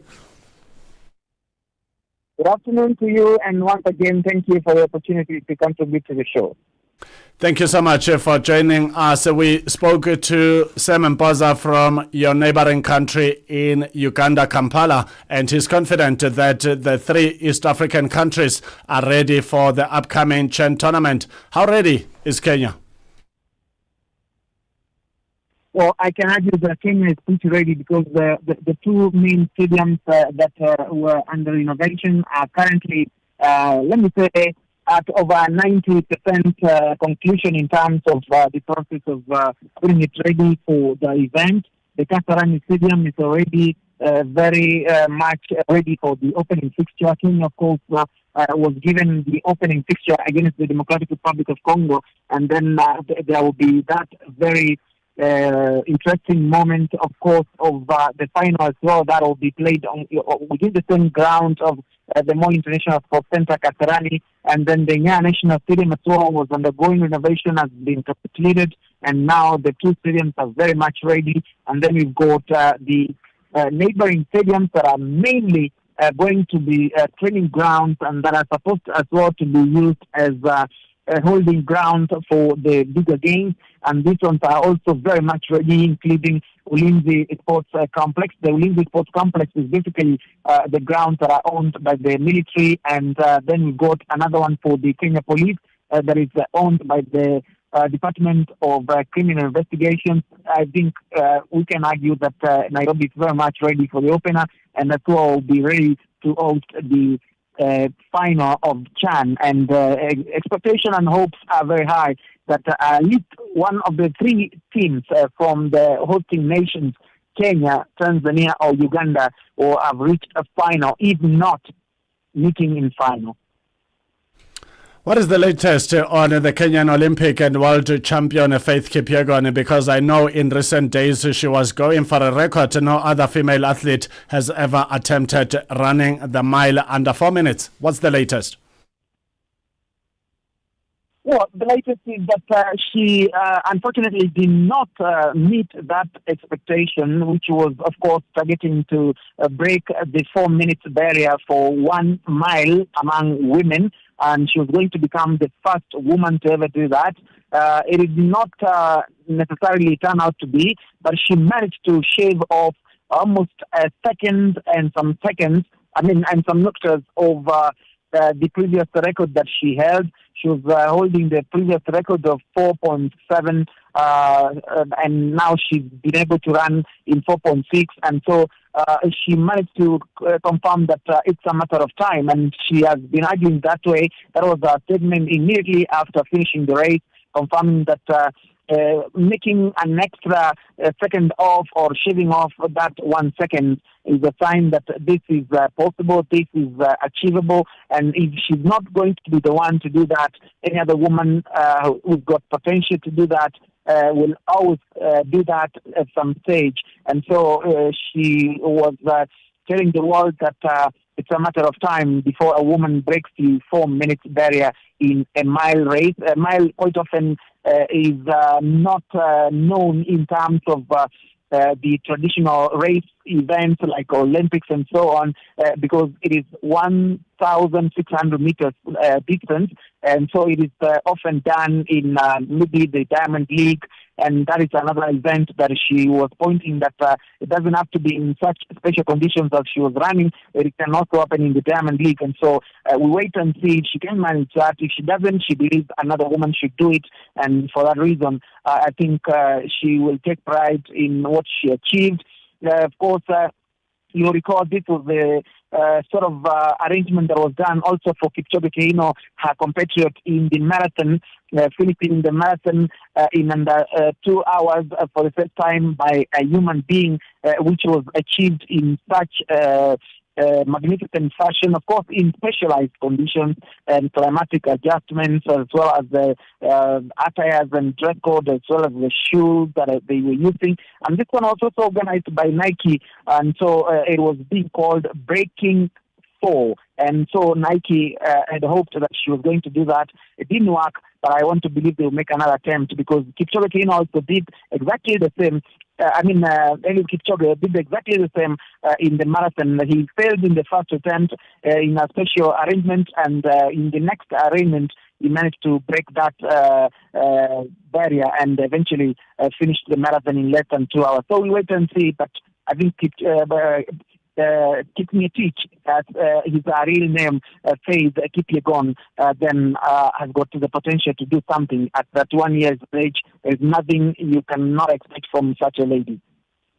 15:38 Central African Time. If you have just joined us, a very warm welcome. This is Africa at Play. We are talking to Francis FM Mutegi, our correspondent based in East Africa, in Nairobi, Kenya. Sir Mutegi, I see the heart of the president, President William Ruto, is divided into two. One half is focusing on politics, while the other half is also focusing on sport. He hosted the Kenya Police football teams, Police FC men and Police Bullets women team, at the State House in Nairobi for a victory breakfast in honor of their victories in the FKF Premier League and FKF Women's Premier League respectively. Please tell us more.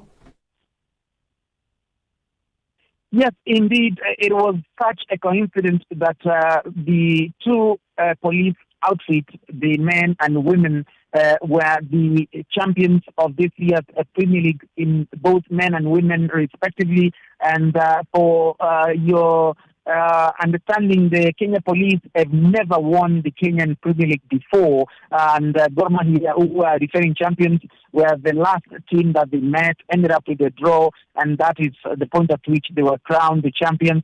Gor Mahia were doing pretty hard work of trying to make a catch-up, and Police had almost literally ran away with the title very much within the middle times of the period of that season.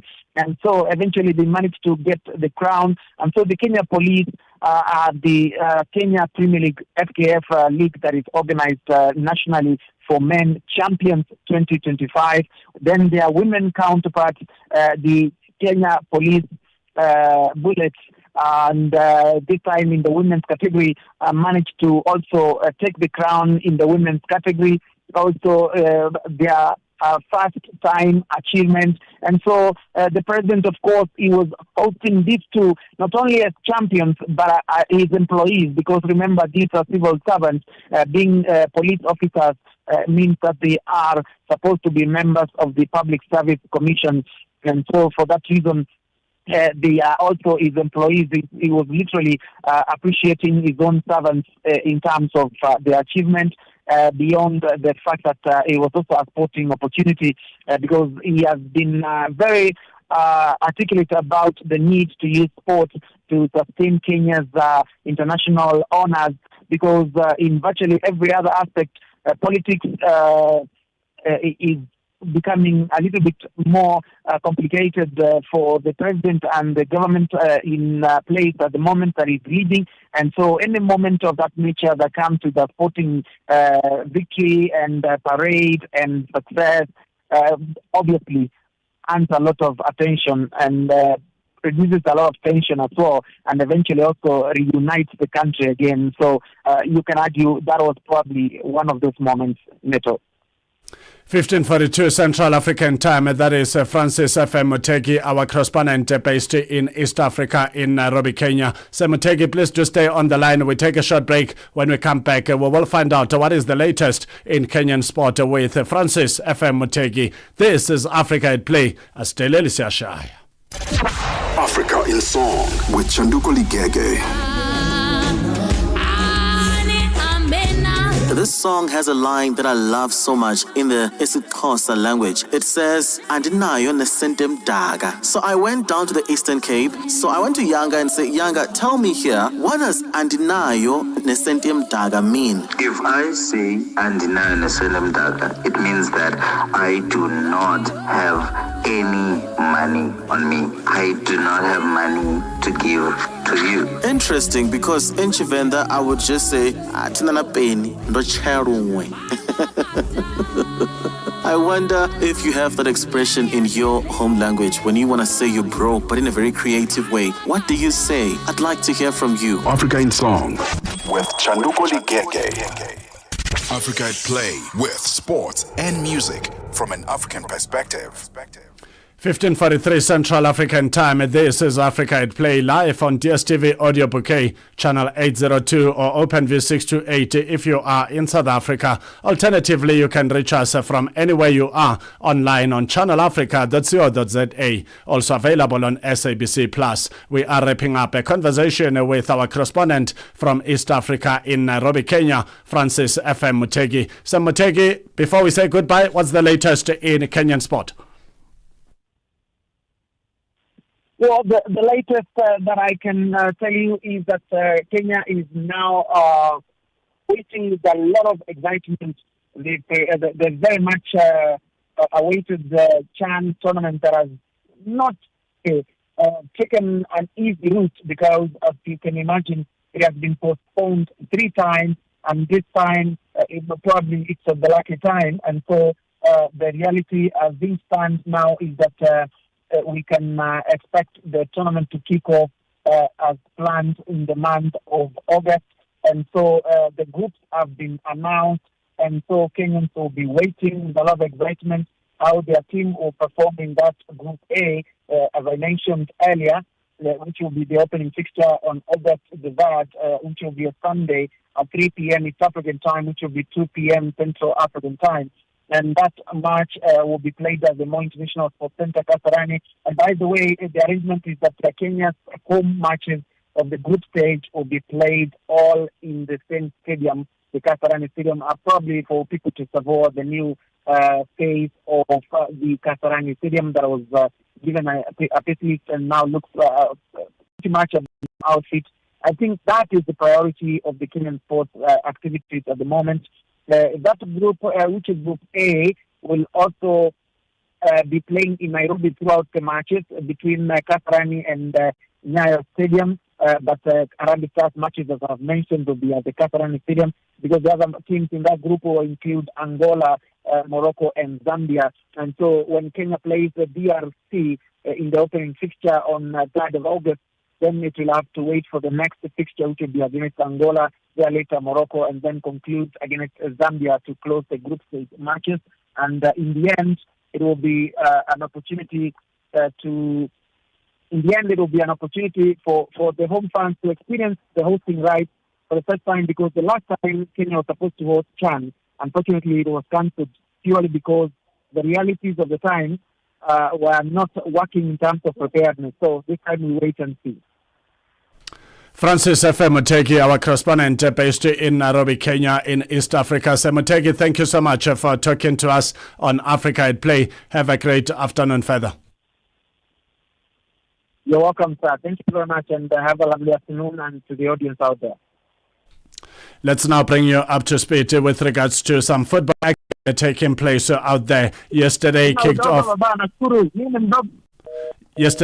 off the round of 16 in the ongoing FIFA Club World Cup matches, where we got to see Palmeiras beat Botafogo by a narrow 1-0 win. Benfica went down by 4-1 against the Blues. Chelsea and PSG will be taking on Inter Miami today at 1800 Central African time. Flamengo will line up against the favorites FC Bayern Munich from the German Bundesliga. Inter will take on Fluminense, a side that played to a draw against Mamelodi Sundowns in the match 3 of 3 against Mamelodi Sundowns, and that's why Mamelodi Sundowns were shown the exit door, because they needed a win in that match after failing to beat Borussia Dortmund, a match where everyone thought they had a good chance to win, but silly mistakes cost them that game, where they lost by 4-3. And this match between Inter and Fluminense is at 2100 Central African time tomorrow. Manchester City, the Citizens,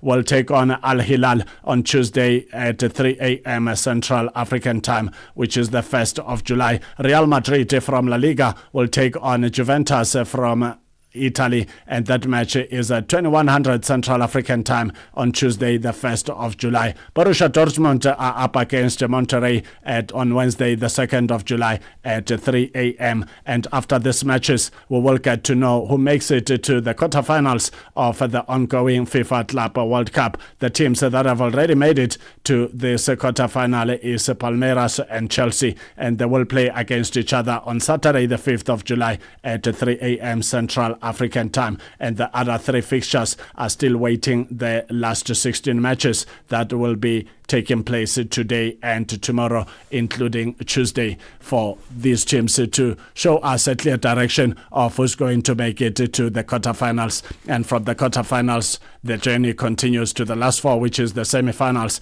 until the finals. And the finals are slated to take place on Sunday, the 13th of July at 2100 Central African Time. This is Africa at Play, 1548 Central African Time. We take a short break. When we come back, all things Africa at Play continues.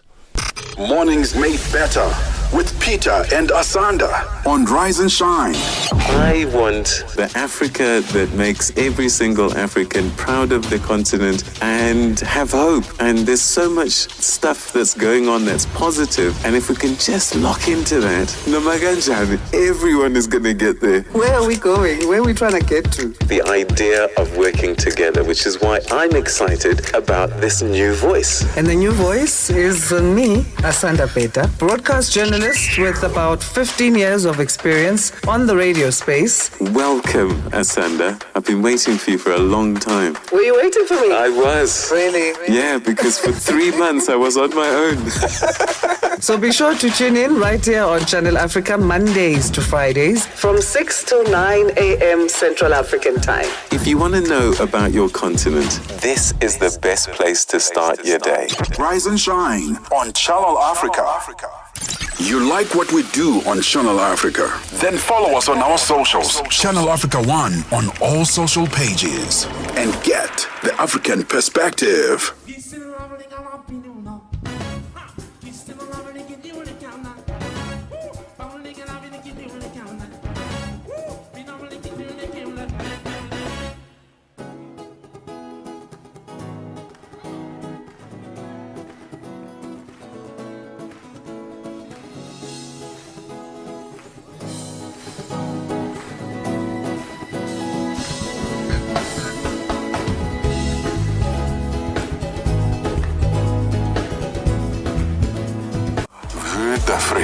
With Joel Muteba. We go to East and Central Africa and find Darubinia Africa with I Am Shakif. Madapiri gives us some life. Zochitika, 7 till 8 p.m.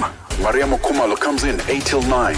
We get some useful knowledge. Kalodiscopia, 9 till 10. We take a look in Africa and beyond. Africa World Hour with Sipiso Makwetla. And we close it up with some love. The Hotlines with Shailen Dikumana, 10 till 12 p.m. on Channel Africa. Across borders, across time zones, on air, online. This is Channel Africa. Africa has a voice, and that voice is Channel Africa. It keeps you in motion, speaking, singing, questioning, rising. Wake up with Rise and Shine 6 till 9. Peter and Asanda as they bring you breaking news, sharp analysis, and the voices that shape the day. At mid-morning, we get on the move with Palisa and Benjamin, digging into the African lifestyle, people, and the things that make Africa smile. 12 till 1, Africa Update with Lulu Kabu, getting in-depth, powerful stories, and the perspective you won't hear anywhere else. The Upside, 1 till 4, live and real, with Tepu Kholikweleni and Nompumelelo Ngubeni. Tame Ngubeni talks money, Africa in business, 4 till 5 p.m. 5 till 6, we put on a little bit more color. Vue d'Afrique with Joel Muteba. We go to East and Central Africa and find Darubinia Africa with I Am Shakif. Madapiri gives us some life. Zochitika, 7 till 8 p.m. Maria Mokumalo comes in 8 till 9. We get some useful knowledge. Kalodiscopia, 9 till 10. We take a look in Africa and beyond. Africa World Hour with Sipiso Makwetla. And we close it up with some love. The Hotlines with Shailen Dikumana, 10 till 12 p.m. on Channel Africa. Across borders, across time zones, on air, online.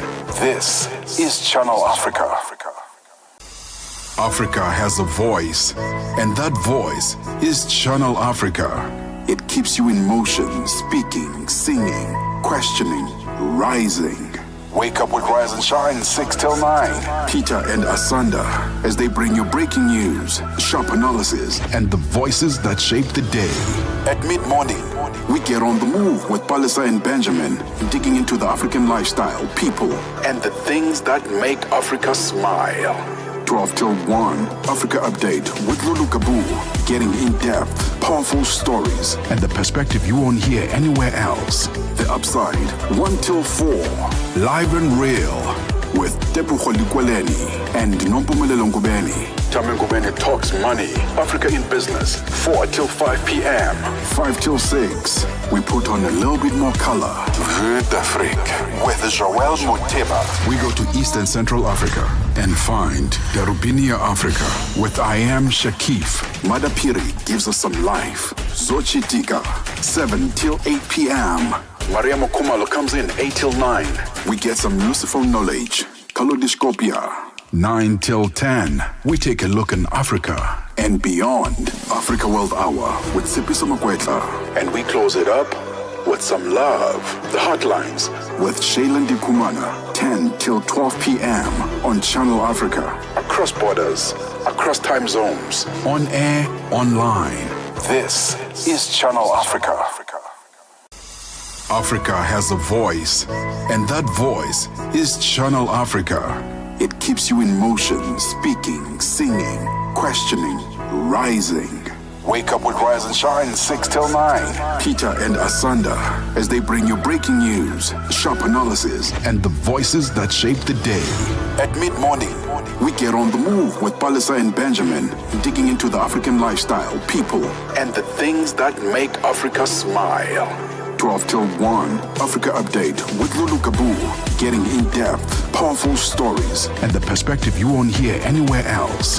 The Upside, 1 till 4, live and real, with Tepuho Likweleni and Nompumelelo Ngubeni. Tame Ngubeni talks money, Africa in business, 4 till 5 p.m. 5 till 6, we put on a little bit more color. Vue d'Afrique with Joel Moteba. We go to Eastern Central Africa and find Darubinia Africa with I Am Shakif. Madapiri gives us some life. Zochitika, 7 till 8 p.m. Maria Mokumalo comes in 8 till 9. We get some useful knowledge. Kalodiscopia. 9 till 10, we take a look in Africa and beyond. Africa World Hour with Sipiso Makwetla. And we close it up with some love. The Hotlines with Shailen Dikumana. 10 till 12 p.m. on Channel Africa. Across borders, across time zones. On air, online. This is Channel Africa. Africa has a voice, and that voice is Channel Africa. It keeps you in motion, speaking, singing, questioning, rising.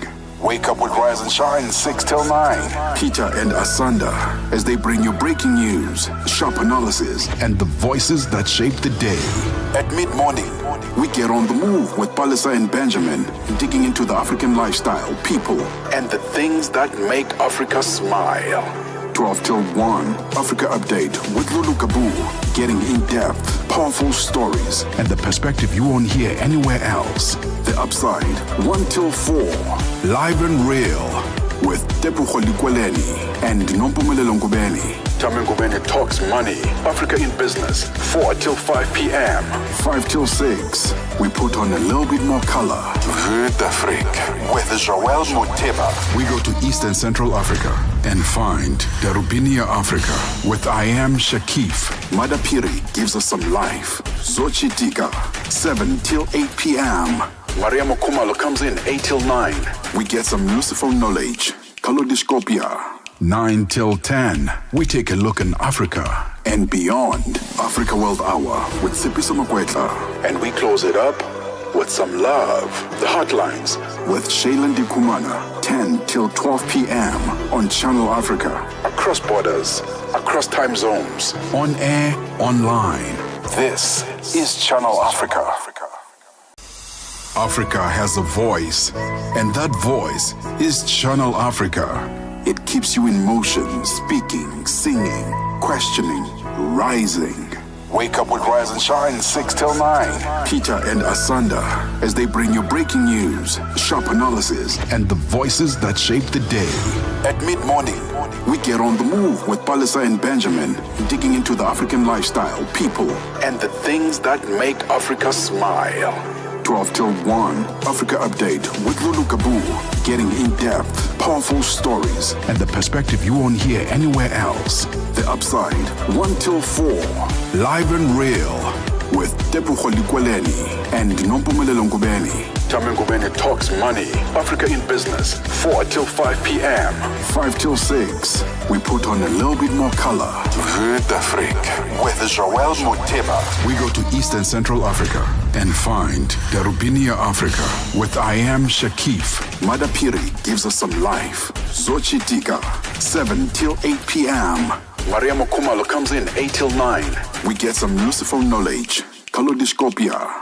9 till 10. We take a look in Africa and beyond. Africa World Hour with Sipiso Makwetla. And we close it up with some love. The Hotlines with Shailen Dikumana. 10 till 12 p.m.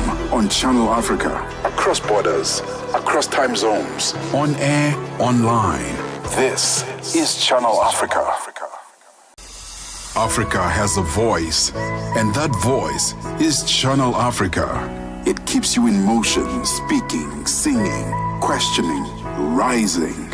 Wake up with Rise and Shine 6 till 9. Peter and Asanda as they bring you breaking news, sharp analysis, and the voices that shape the day. At mid-morning, we get on the move with Palisa and Benjamin, digging into the African lifestyle, people, and the things that make Africa smile. 12 till 1, Africa Update with Lulu Kabu, getting in-depth, powerful stories, and the perspective you won't hear anywhere else. Ilokua Kanza, Richard Bona, and Toto, and the song is titled Lisanga. It is an incredible African sound of music. Africa indeed never disappoints. If you have just joined us, a very warm welcome to Africa at Play. As Deleli Siashaya, we are live on DSTV Audio Bouquet channel 802 or OpenView 6280. If you are here in South Africa, also you can reach us anywhere in the world from on channelafrica.co.za, also available on SABC Plus. Christopher Ray, born on the 14th of May 1975, is a Liberian retired professional footballer who played as a striker, also known as a forward. He was a member of the Arsenal side, which won the Premier League and the FA Cup double during the 1997-1998 season. He is from Monrovia in Liberia, West Africa. At the international level, he won 36 caps for Liberia, scoring 11 goals, and was part of the squad of the 1996 Africa Cup of Nations. Let's now officially welcome our legend to Africa at Play, Christopher Ray. Chris, a very good afternoon and a warm welcome to Africa at Play. Good afternoon. How are you doing today? Good afternoon. I'm very good. Thank you very much.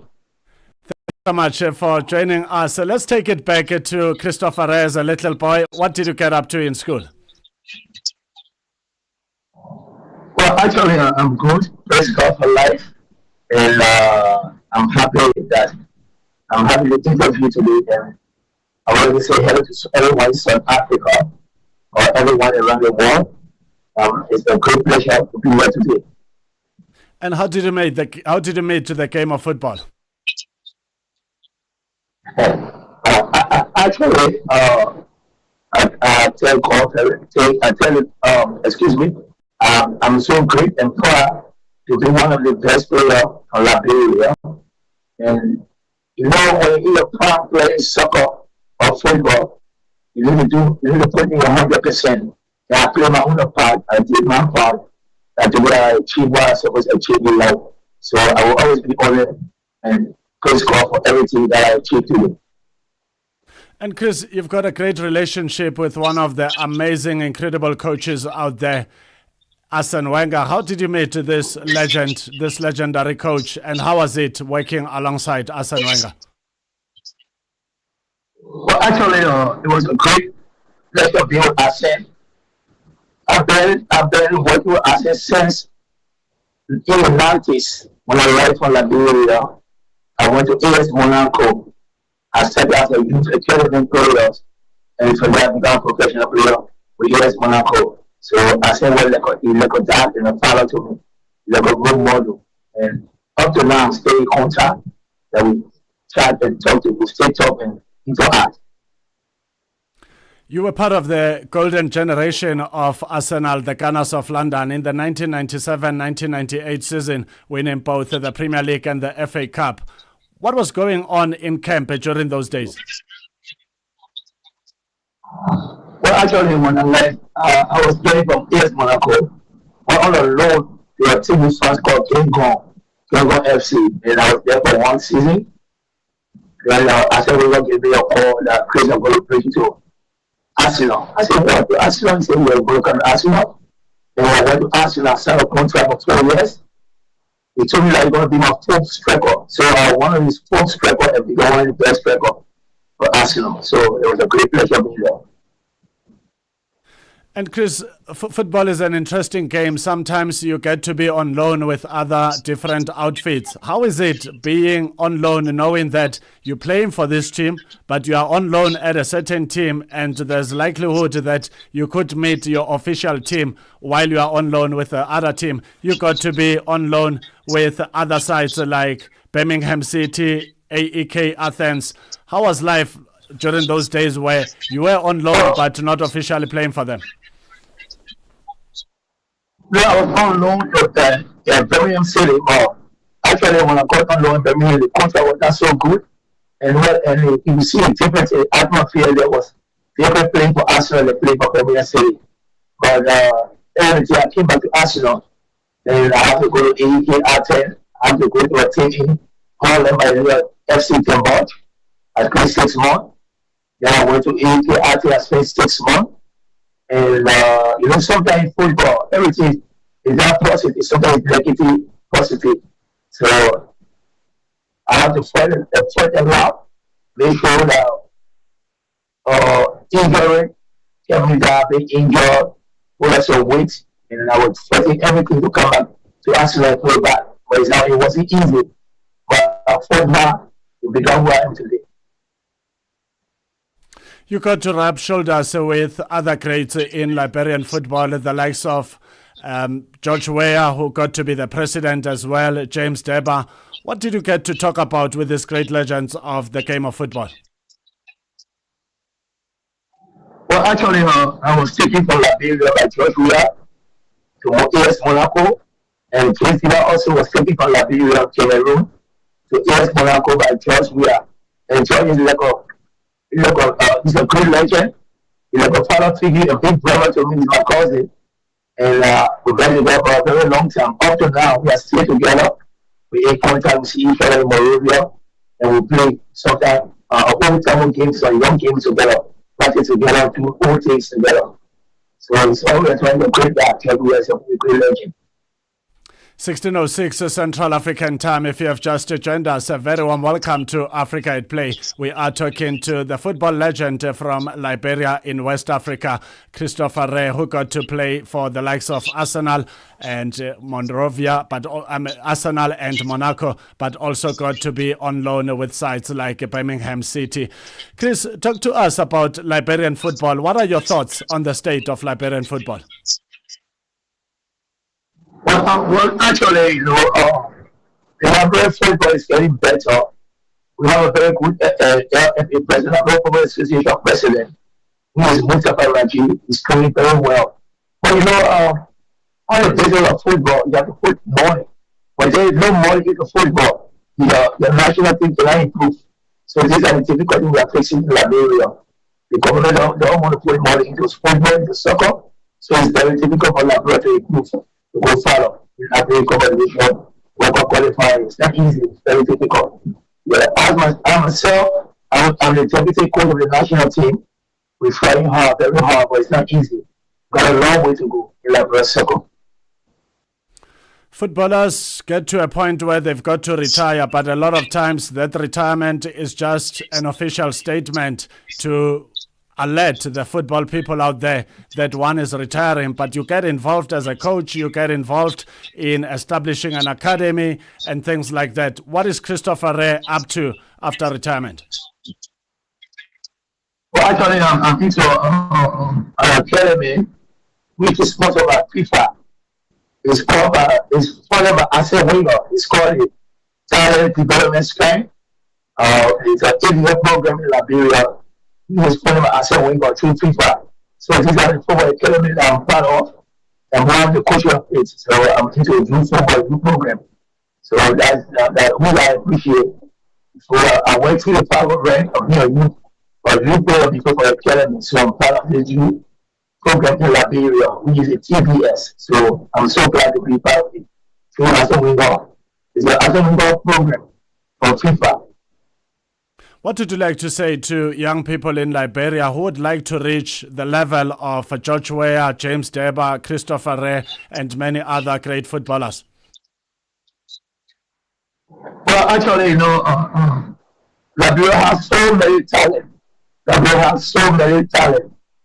But there is no proper support. Government doesn't raise money for football, for youth development. There is no money for youth development through government project. So it's so difficult. But if you come to Liberia, you're going to see real talent more than Christopher Ray, talent more than George Weah, talent more than James Deba. So we are all fighting today. The same can happen another George Weah, another Christopher Ray, another James Deba. But it takes time in life. So there is no support from local government. So it's very difficult. Yeah, we have the talent. So at least if we have a star coming from South Africa to come and see Liberia, we're going to be a very good player for Liberia. We have talent in Liberia. 16:10 Central African Time. If you have just joined us, a warm welcome to Africa at Play. We are talking to the football legend from West Africa in Liberia, who was born in Monrovia and is currently half a century, 50 years, blessed with life on this earth. Christopher Ray, who used to play for the likes of Arsenal, the Gunners of London, and was part of the golden team that made it to triumph in the Premier League and the FA Cup in the 1997-1998 season. Chris, please do stay on the line. We take a short break. When we come back, the conversation continues with Christopher Ray, former Arsenal striker. As Africa at Play, as Deleli Siashai. Africa. It's time to plug into the heartbeat of the continent. Tune in to Channel Africa, your go-to radio station that broadcasts in 5 different languages. L'Afrique du Sud célèbre la journée nationale du Kabla hujaitwa kwa jina la Double K or more of our forests have been destroyed. Tamo Partido Africano da Independência da Guiné. See, Channel Africa represents every corner of this amazing land. From Lagos to Cape Town, Nairobi to Dakar, we've got you covered with the freshest news, music, and cultures. So, turn up the volume, feel the rhythm.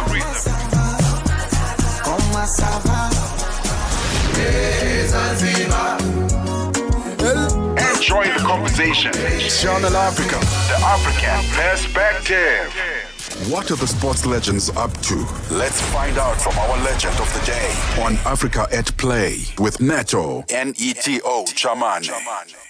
16:12 Central African Time. If you have just tuned in, thank you for choosing Africa's number one, Africa at Play, and a warm welcome. We are talking to Christopher Ray, former Arsenal striker, who is from Liberia in West Africa.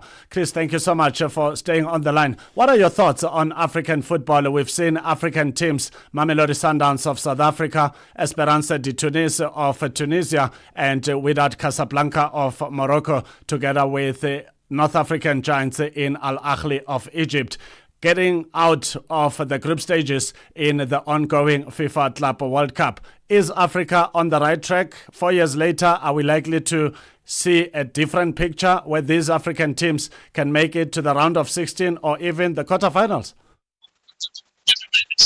Well, actually, I've been watching the games, and some of the African countries, the African clubs are doing very well. They are great. They're clubs from Morocco, you got Tunisia, you got Sudan. And Sudan is one of my favorite teams because my little brother used to play for FC Sudan, which is Sporting Afro. Anthony Sporting Afro. And myself, 2002, I went to South Africa and I had a trial with FC Sudan, but I left after until school salary problem. I left. So I'm proud that Southern went to the World Cup, African Continental World Cup, and it did well. Actually, it's not easy for an African club to leave for Africa to go to America. The weather condition, got to adapt to the system. It's very difficult, but we are doing well in Africa.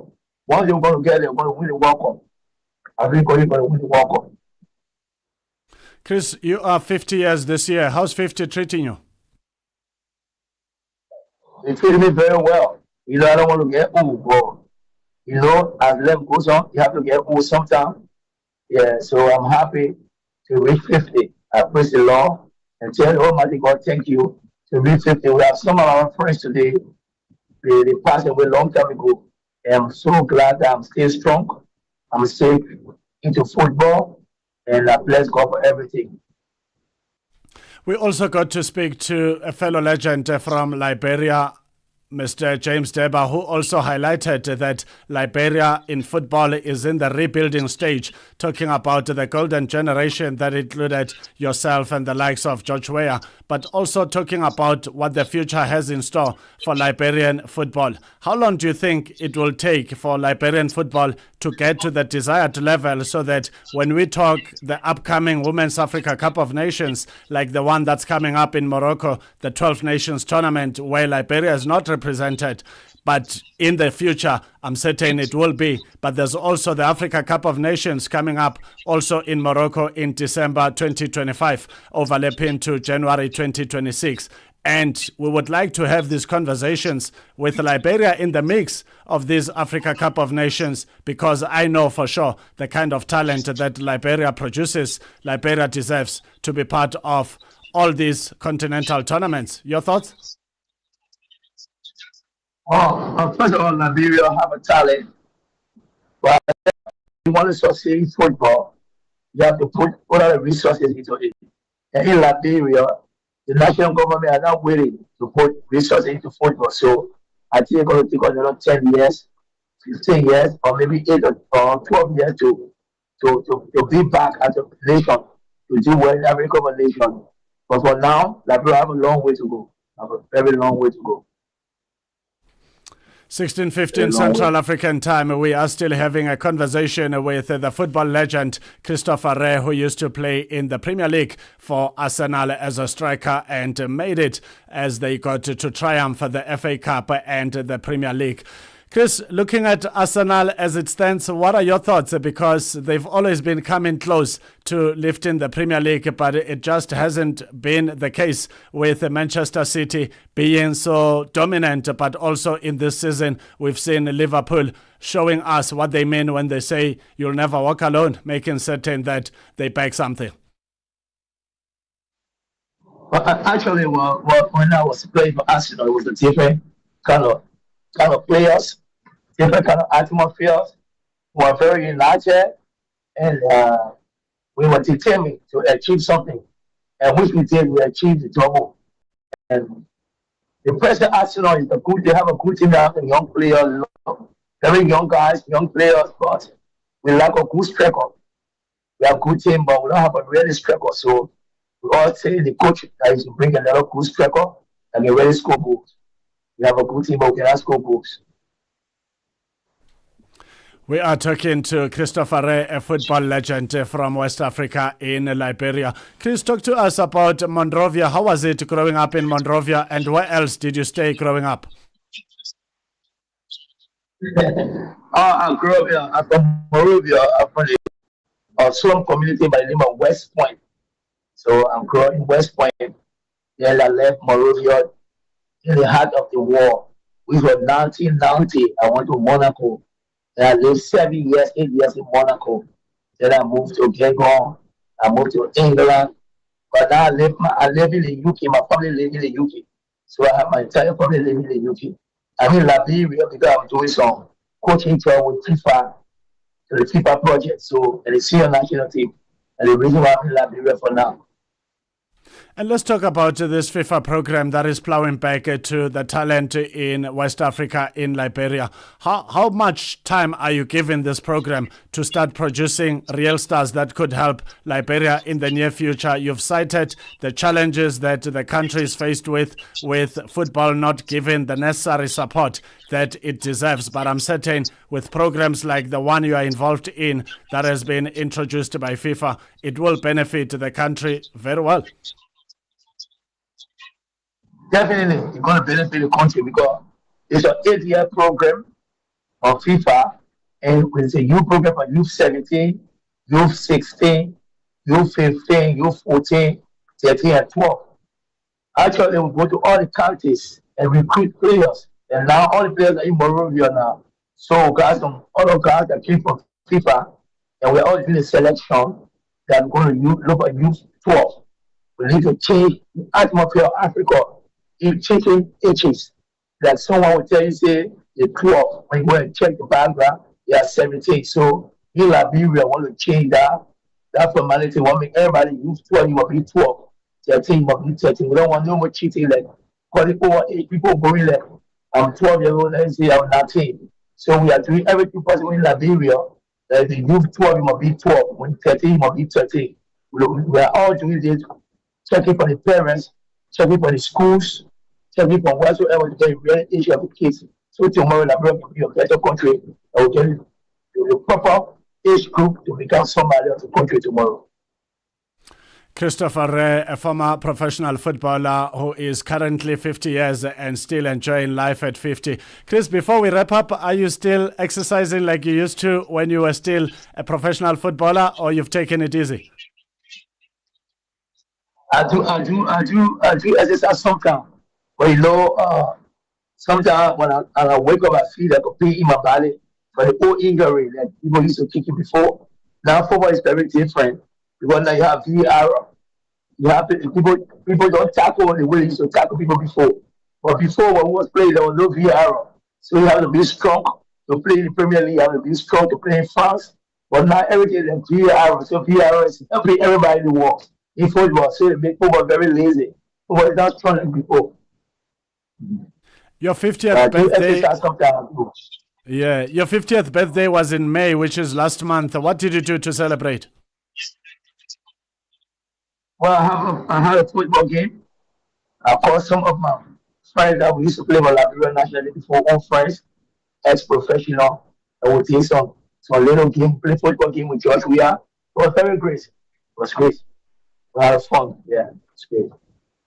Incredible indeed, Christopher Ray. Thank you so much for talking to us on Africa at Play. All the best. Let's hope that the stakeholders in Liberia, those that have the financial muscle to help Liberian football to elevate to the desired level, will come on board to assist the game of football to grow to greater heights.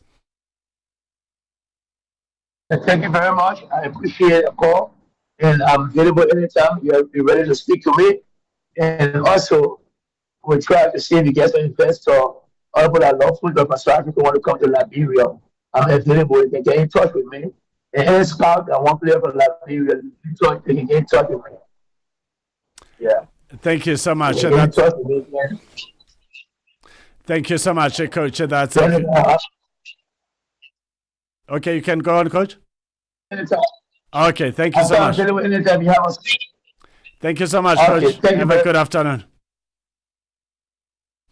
That's how we wrap up our conversation with the football legend Christopher Ray, who used to play in Monaco, used to play for Arsenal, and was part of the golden generation that won the double, the FA Cup and the Premier League in the 1997-1998 season under the mentorship of the legendary coach Arsene Wenger, and still works with Arsene Wenger under the FIFA program, Youth Development Program, an academy that is developing junior players in Liberia. And Christopher and Arsene Wenger have had a long relationship that still keeps going even in this day because of the game of football, but still complaining that the stakeholders and those that have the financial muscle are not giving Liberian football the necessary financial support. Let's hope with this conversation things will change in Liberia, and in the near future we'll get to see the Liberia national football team, both men and women, participating in continental tournaments, including their top elite clubs.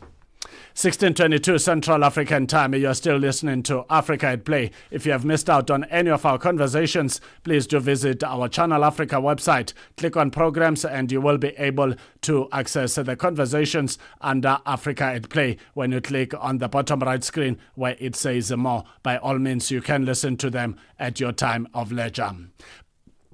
Please do get in touch with us on our different social media platforms. On Instagram and X is at Channel Africa 1, and on Facebook the name of our station, Channel Africa. We take a short break. We'll be back after this. Hi there. Do you want to elevate your business and give it a voice in South Africa and Africa as a whole?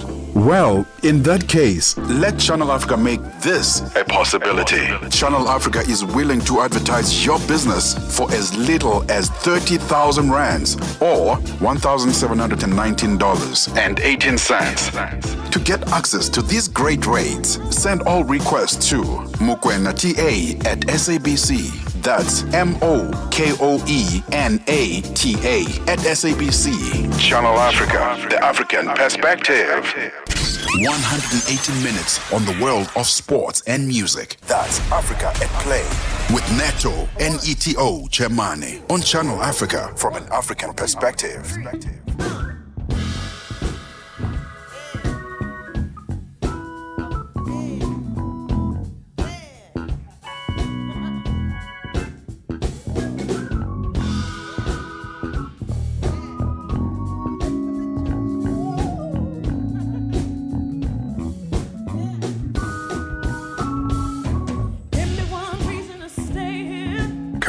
Partner with Channel Africa because Africa's voice is the future. Africa is a story, a living, breathing, ever-evolving masterpiece. And for over 5 decades now, one voice has told it like no other. Channel Africa.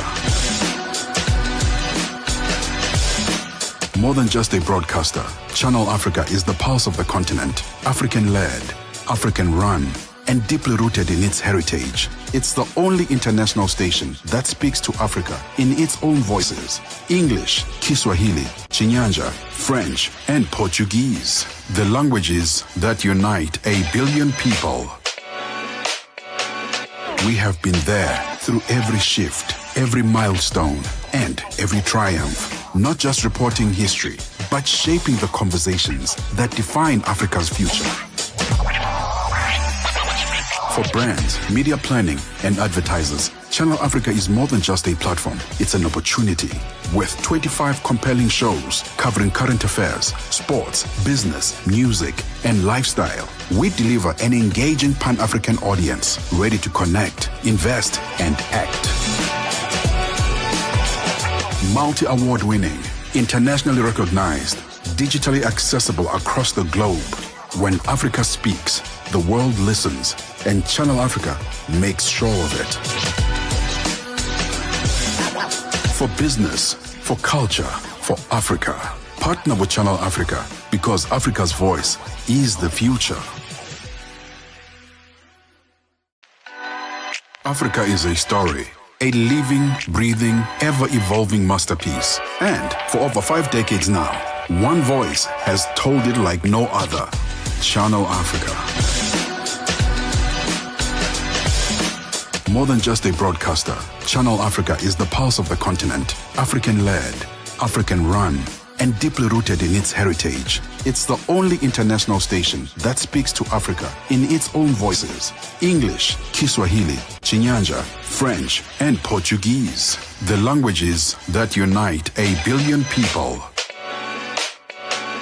We have been there through every shift, every milestone, and every triumph. Not just reporting history, but shaping the conversations that define Africa's future. For brands, media planning, and advertisers, Channel Africa is more than just a platform. It's an opportunity. With 25 compelling shows covering current affairs, sports, business, music, and lifestyle, we deliver an engaging Pan-African audience ready to connect, invest, and act. Multi-award winning, internationally recognized, digitally accessible across the globe. When Africa speaks, the world listens, and Channel Africa makes sure of it. For business, for culture, for Africa, partner with Channel Africa because Africa's voice is the future. Africa is a story, a living, breathing, ever-evolving masterpiece. And for over 5 decades now, one voice has told it like no other. Channel Africa. More than just a broadcaster, Channel Africa is the pulse of the continent, African-led, African-run, and deeply rooted in its heritage. It's the only international station that speaks to Africa in its own voices: English, Kiswahili, Chinyanja, French, and Portuguese. The languages that unite 1 billion people. We have been there through every shift, every milestone, and every triumph. Not just reporting history, but shaping the conversations that define Africa's future. For brands, media planning, and advertisers, Channel Africa is more than just a platform. It's an opportunity. With 25 compelling shows covering current affairs, sports, business, music, and lifestyle, we deliver an engaging Pan-African audience ready to connect, invest, and act. Multi-award winning, internationally recognized, digitally accessible across the globe. When Africa speaks, the world listens, and Channel Africa makes sure of it. For business, for culture, for Africa, partner with Channel Africa because Africa's voice is the future. Africa is a story, a living, breathing, ever-evolving masterpiece. And for over 5 decades now, one voice has told it like no other. Channel Africa. More than just a broadcaster, Channel Africa is the pulse of the continent, African-led, African-run, and deeply rooted in its heritage. It's the only international station that speaks to Africa in its own voices: English, Kiswahili, Chinyanja, French, and Portuguese. The languages that unite 1 billion people. We have been there through every shift, every milestone, and every triumph. Not just reporting history, but shaping the conversations that define Africa's future. For brands, media planning, and advertisers, Channel Africa is more than just a platform. It's an opportunity. With 25 compelling shows covering current affairs, sports, business, music, and lifestyle, we deliver an engaging Pan-African audience ready to connect, invest, and act. Multi-award winning, internationally recognized, digitally accessible across the globe. When Africa speaks, the world listens, and Channel Africa makes sure of it. For business, for culture, for Africa, partner with Channel Africa because Africa's voice is the future. Africa is a story, a living, breathing, ever-evolving masterpiece. And for over 5 decades now, one voice has told it like no other. Channel Africa. More than just a broadcaster, Channel Africa is the pulse of the continent, African-led, African-run, and deeply rooted in its heritage. It's the only international station that speaks to Africa in its own voices: English, Kiswahili, Chinyanja, French, and Portuguese. The languages that unite 1 billion people. We have been there through every shift, every milestone, and every triumph. Not just reporting history, but shaping the conversations that define Africa's future. For brands, media planning, and advertisers, Channel Africa is more than just a platform. It's an opportunity. With 25 compelling shows covering current affairs, sports, business, music, and lifestyle, we deliver an engaging Pan-African audience ready to connect, invest, and act. Multi-award winning, internationally recognized, digitally accessible across the globe. When Africa speaks, the world listens, and Channel Africa makes sure of it. For business, for culture, for Africa, partner with Channel Africa because Africa's voice is the future. Africa is a story. A living, breathing, ever-evolving masterpiece. And for over 5 decades now, one voice has told it like no other. Channel Africa. More than just a broadcaster, Channel Africa is the pulse of the continent. African-led, African-run, and deeply rooted in its heritage. It's the only international station that speaks to Africa in its own voices. English, Kiswahili, Chinyanja, French, and Portuguese. The languages that unite 1 billion people. We have been there through every shift, every milestone, and every triumph. Not just reporting history, but shaping the conversations that define Africa's future. For brands, media planning, and advertisers, Channel Africa is more than just a platform. It's an opportunity. With 25 compelling shows covering current affairs, sports, business, music, and lifestyle, we deliver an engaging Pan-African audience ready to connect, invest, and act. Multi-award winning, internationally recognized, digital. Latuja, a musical graduate from the Manhattan School of Music. She's not looking for a lot of reasons. She says, give me one reason. It's time for sports news. If you have just joined us, thank you for choosing Africa's number one, Africa at Play. Kicking off with boxing news. Zambian boxer David Mwale is the new World Boxing Council WBC International Bantamweight champion. Mwale defeated Ghanaian boxer Michael Dekadi Nelson last night by anonymous decision to become the bantamweight champion, becoming the first Zambian male boxer to win the title.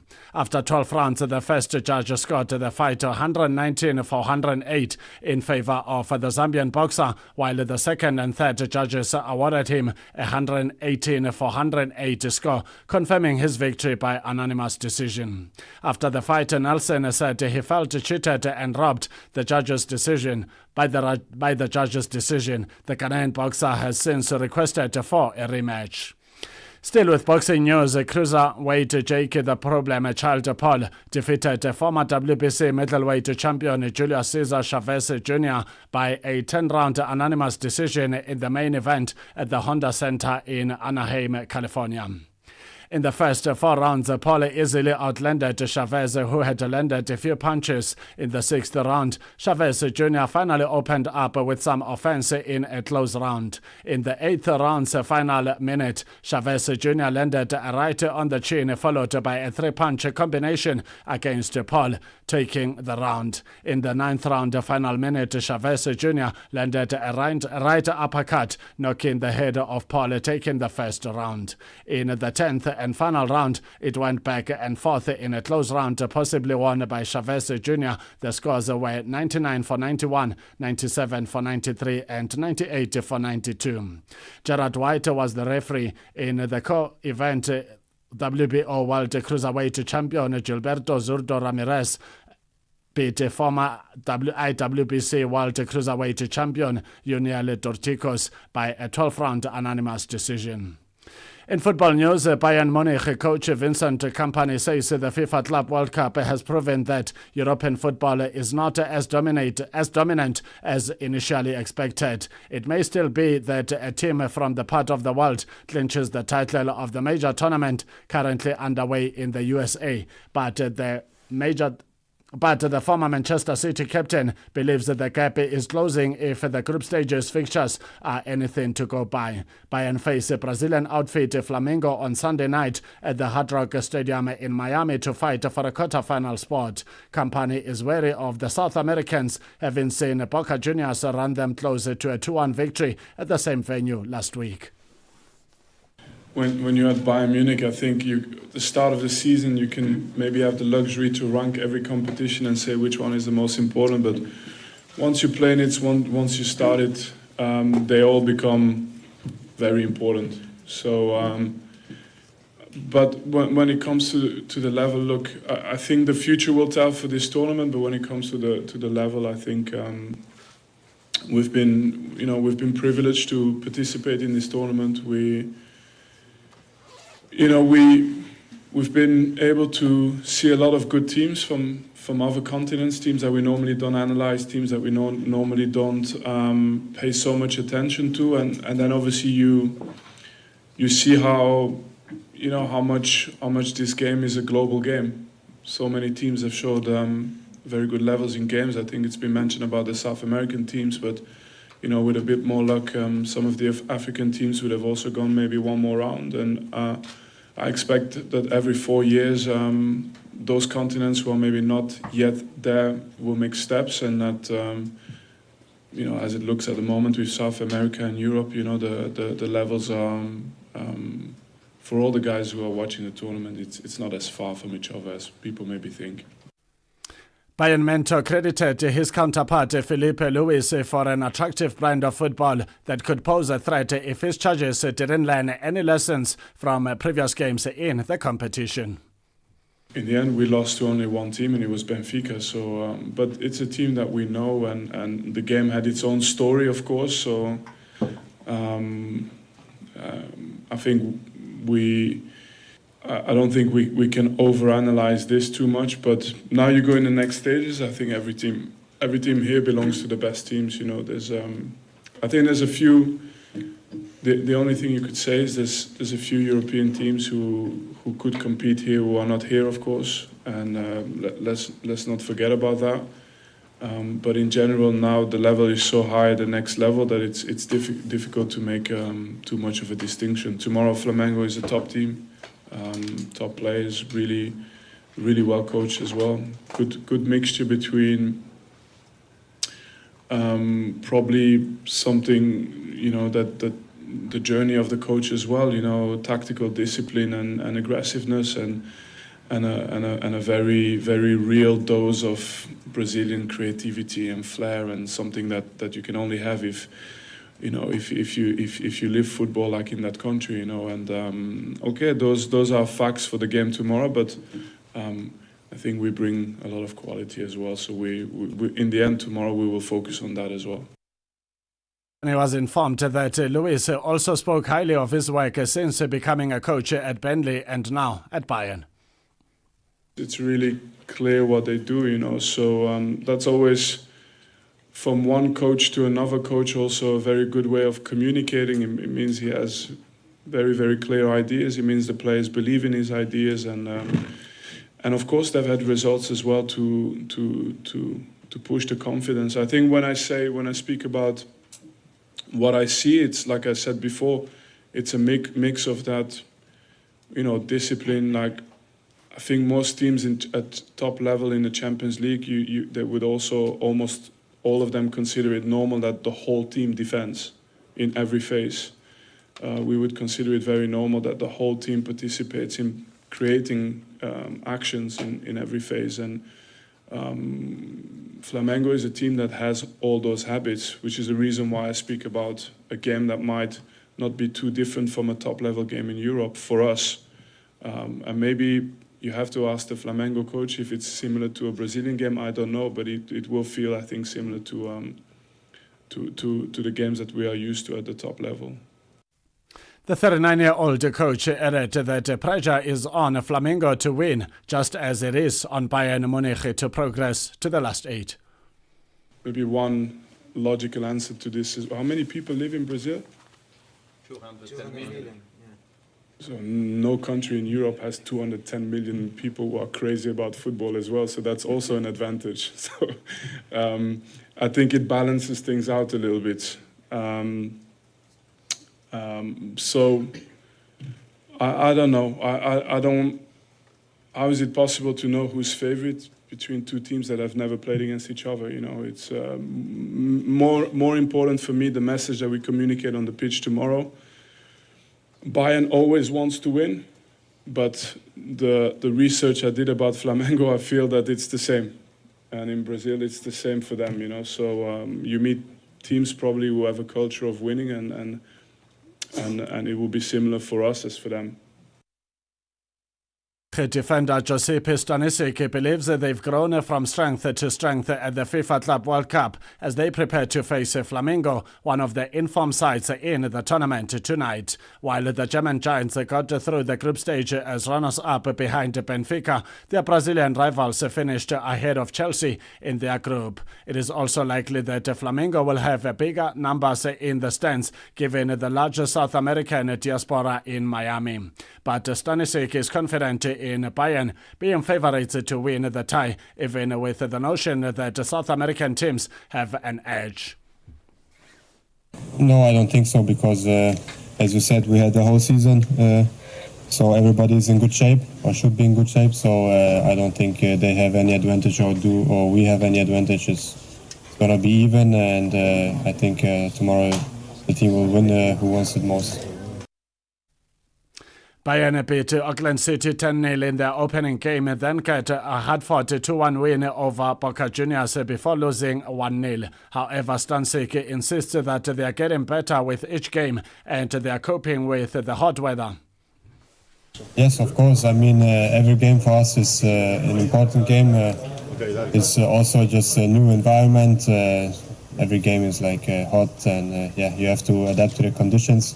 I think the 3 games in the group stage helped us a lot. So we will see tomorrow, but we will be prepared. Whoever plays will be prepared to give everything. Flamengo are also highly confident as the tournament heats up, but Stanisic says they will cope with whatever is thrown at them. It's a good question. I don't know.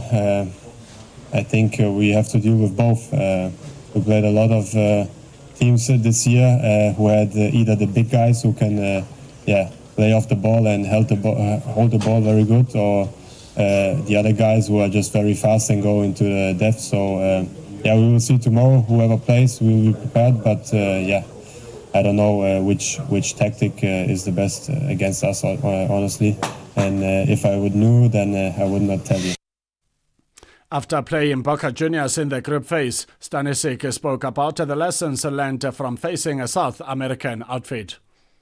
What I learned the most is we have to stay patient, because they give up. Then they have hope till the last second. They know every trick in the books. So just for me is to stay patient. Don't get into these games we all know have mastered over the years. It's just to focus on ourselves, try to bring our best game, and then we will see how it goes. In rugby news, the South African Springboks opened their 2025 international campaign with a 54-7 win over the Barbarians at the DHL Stadium in Cape Town, South Africa. The Springboks took control early, leading 19-0 at halftime. They added 6 tries in the second half. Cheslin Kolbe was a standout in the match, playing a huge role in tries from Vincent Chiduka and Lut Dijager. All 8 Springboks substitutes featured after the break, with John Hendrik, Wessels, Kurt Lee, Arens and Mani Libok all making their marks. Damien de Allende scored in the closing minutes of the match. Barbarians featuring Sam Kane and Peter O'Mahony in their final professional appearances got on the board late with a try from Melvin Jaminet. South Africa faces Italy next week, beginning its official test season. And lastly, in tennis news, Novak Djokovic admits Wimbledon offers him the best chance to make history as he chases a record-breaking 25th Grand Slam title in the twilight of his glittering career. Djokovic is dreaming of putting an exclamation point on his incredible career by becoming the most successful singles player in tennis history. The 38-year-old has been tied with Margaret Court on 24 Grand Slam titles since winning his most recent major prize at the 2023 US Open. With Wimbledon champion Carlos Alcaraz and world number one Yannick Sinner emerging as the sport's dominant forces by winning the last 6 Grand Slams to them, Djokovic believes his most realistic hope of a historic 25th title lies on the lush lawns of southwest London. The Serb would draw level on a record 8 men's Wimbledon singles titles with Roger Federer if he wins the grass court tournament for the first time since 2022. 16:47 Central African time. That's how we wrap up our sports news. We take a short break rather. When we come back, we will wrap up Africa at Play with the Producer's Corner with my producer Andy Siwemali, and we'll also find out what's coming up on Mix Vibration with Annika Lounge. Você é fluente em português? É apaixonado por rádio e quer trabalhar na África do Sul? Você tem documentos que o qualificam para trabalhar na África do Sul? Nesse caso, podemos ter uma oportunidade para você trabalhar no Canal África. Envie seu currículo e demonstração para Canal África at newsroom@channelafrica.co.za. Lembre-se, se você não receber alguma resposta nossa em 14 dias, isso significa que você não foi selecionado. Canal África, a perspectiva africana. Africa at Play with Neto and Neto Chemane. 16:48 Central African time. When talking Channel Africa, you're talking a very special brand that broadcasts to the world in 5 languages: in English, Chinyanja, Kiswahili, Portuguese, and French. Talking about French, it's coming your way in the next few minutes with Annika Lounge, Mix Vibration. Bonjour. Bonjour Neto, bonjour à tous les auditeurs de Channel Africa. Alors on se retrouve tout à l'heure sur Mix Vibration, votre émission des musiques, l'émission des détentes. Nous allons bouger au son de la rumba congolaise, la mapiano sud-africaine. Nous allons écouter du coupé décalé. Nous allons, bref, bouger au son et au rythme de toute la musique, toutes les musiques africaines que vous connaissez. Donc, on prend rendez-vous tout à l'heure. C'est dans à peu près 11 minutes. Nous allons également nous entretenir aujourd'hui avec notre personnalité du jour. C'est un artiste du Cameroun.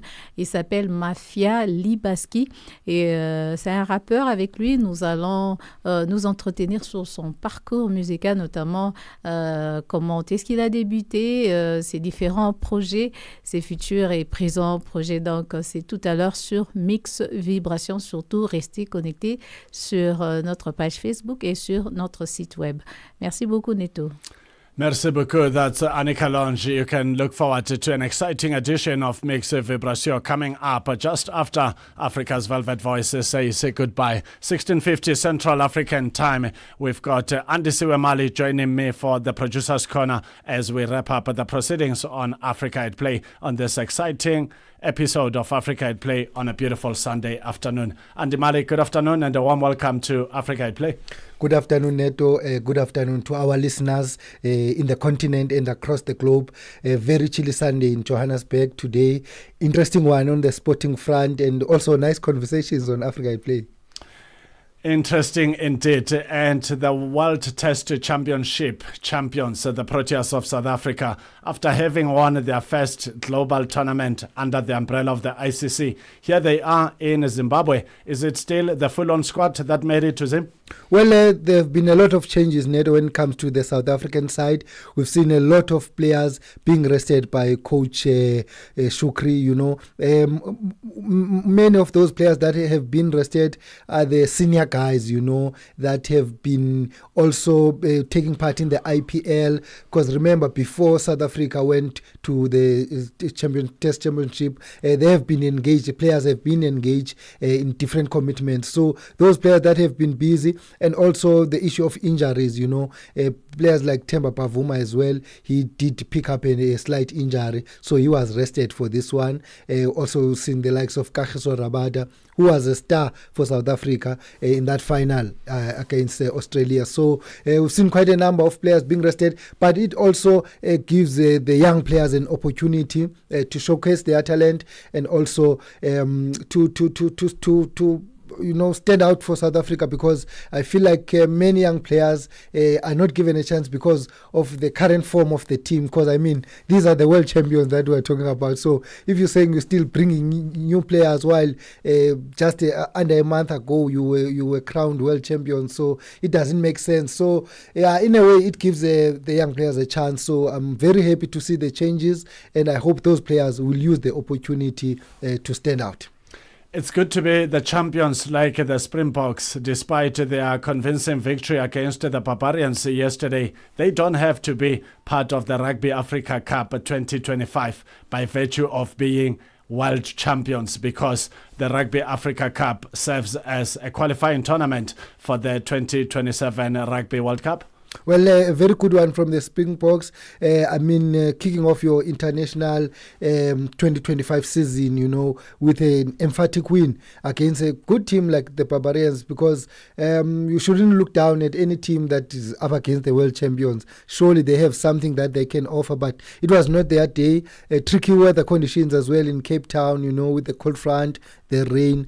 But it was not to be for the Barbarians. The Springboks also, on the other side, they showed what they are made of, Neto. And we've seen Coach Russell Erasmus talking about how he wants to build up to the next World Cup already, and using young players. We've seen those players yesterday, new players that didn't have any caps under the national banner of Springboks, So it was good to see them win, and also taking that opportunity in terms of those young players who shone yesterday. Interesting indeed. Yesterday we also got to speak to the Asante Kotoko PRO, Mr. Iako. It's just interesting to realize that there's that relationship with African football teams. How important is this relationship between African teams? Because there you stand a chance to even trade with regards to players. Well, Neto, I don't think words can explain what this means, because it means that it's an interrelation of brands, because if you talk about Asante Kotoko, trust me, believe me when I say they have millions of fans, right?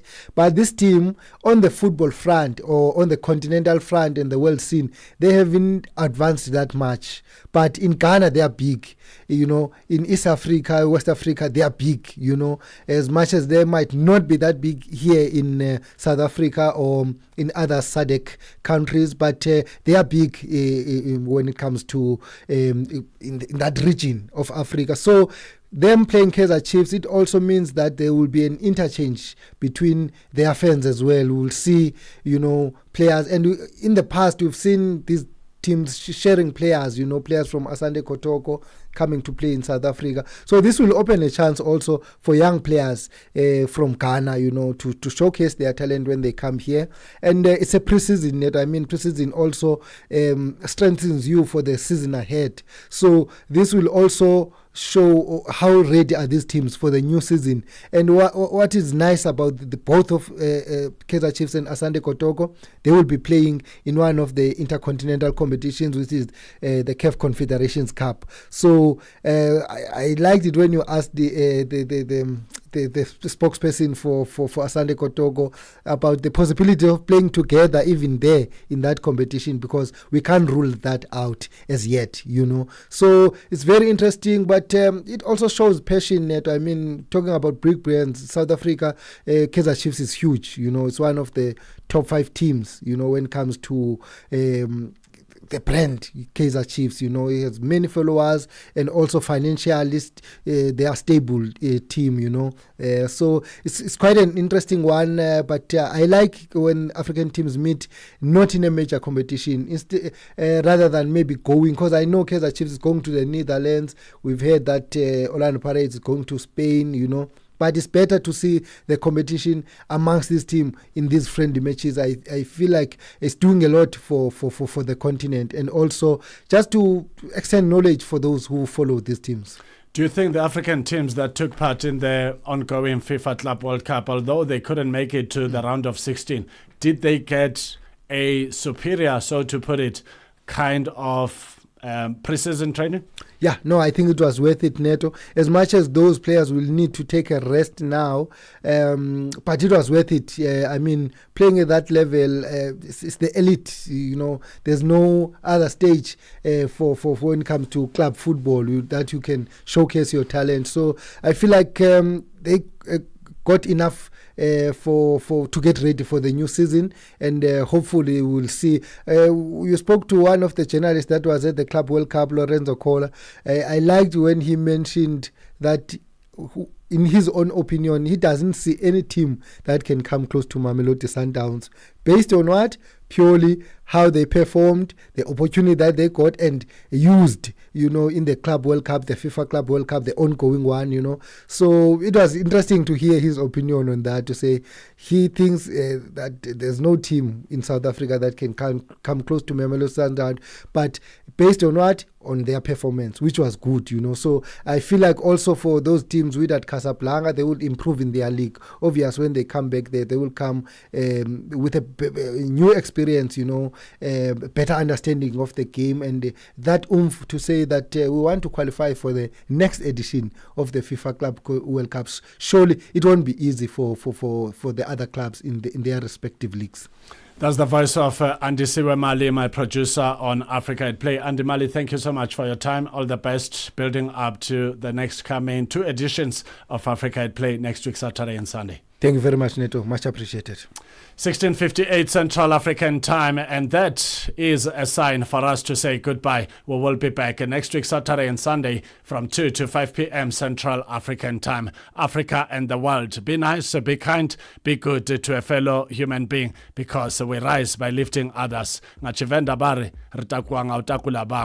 big thank you to our social media guru, Dumise Lema, and our audiovisual streaming team, that is Kiara Maja and Mike Mokwena. Not forgetting Katu Madaba, who is our technical operator, and my producer, Andisiwe Fagimalu Zobona Mali. And from the rest of the Africa at Play team, thank you for listening. My name is Neto, Neto Chemane. Hosiati, Konyangazi, Mumka, Jopandle Kunjani, Moyani, Vogo Tendele.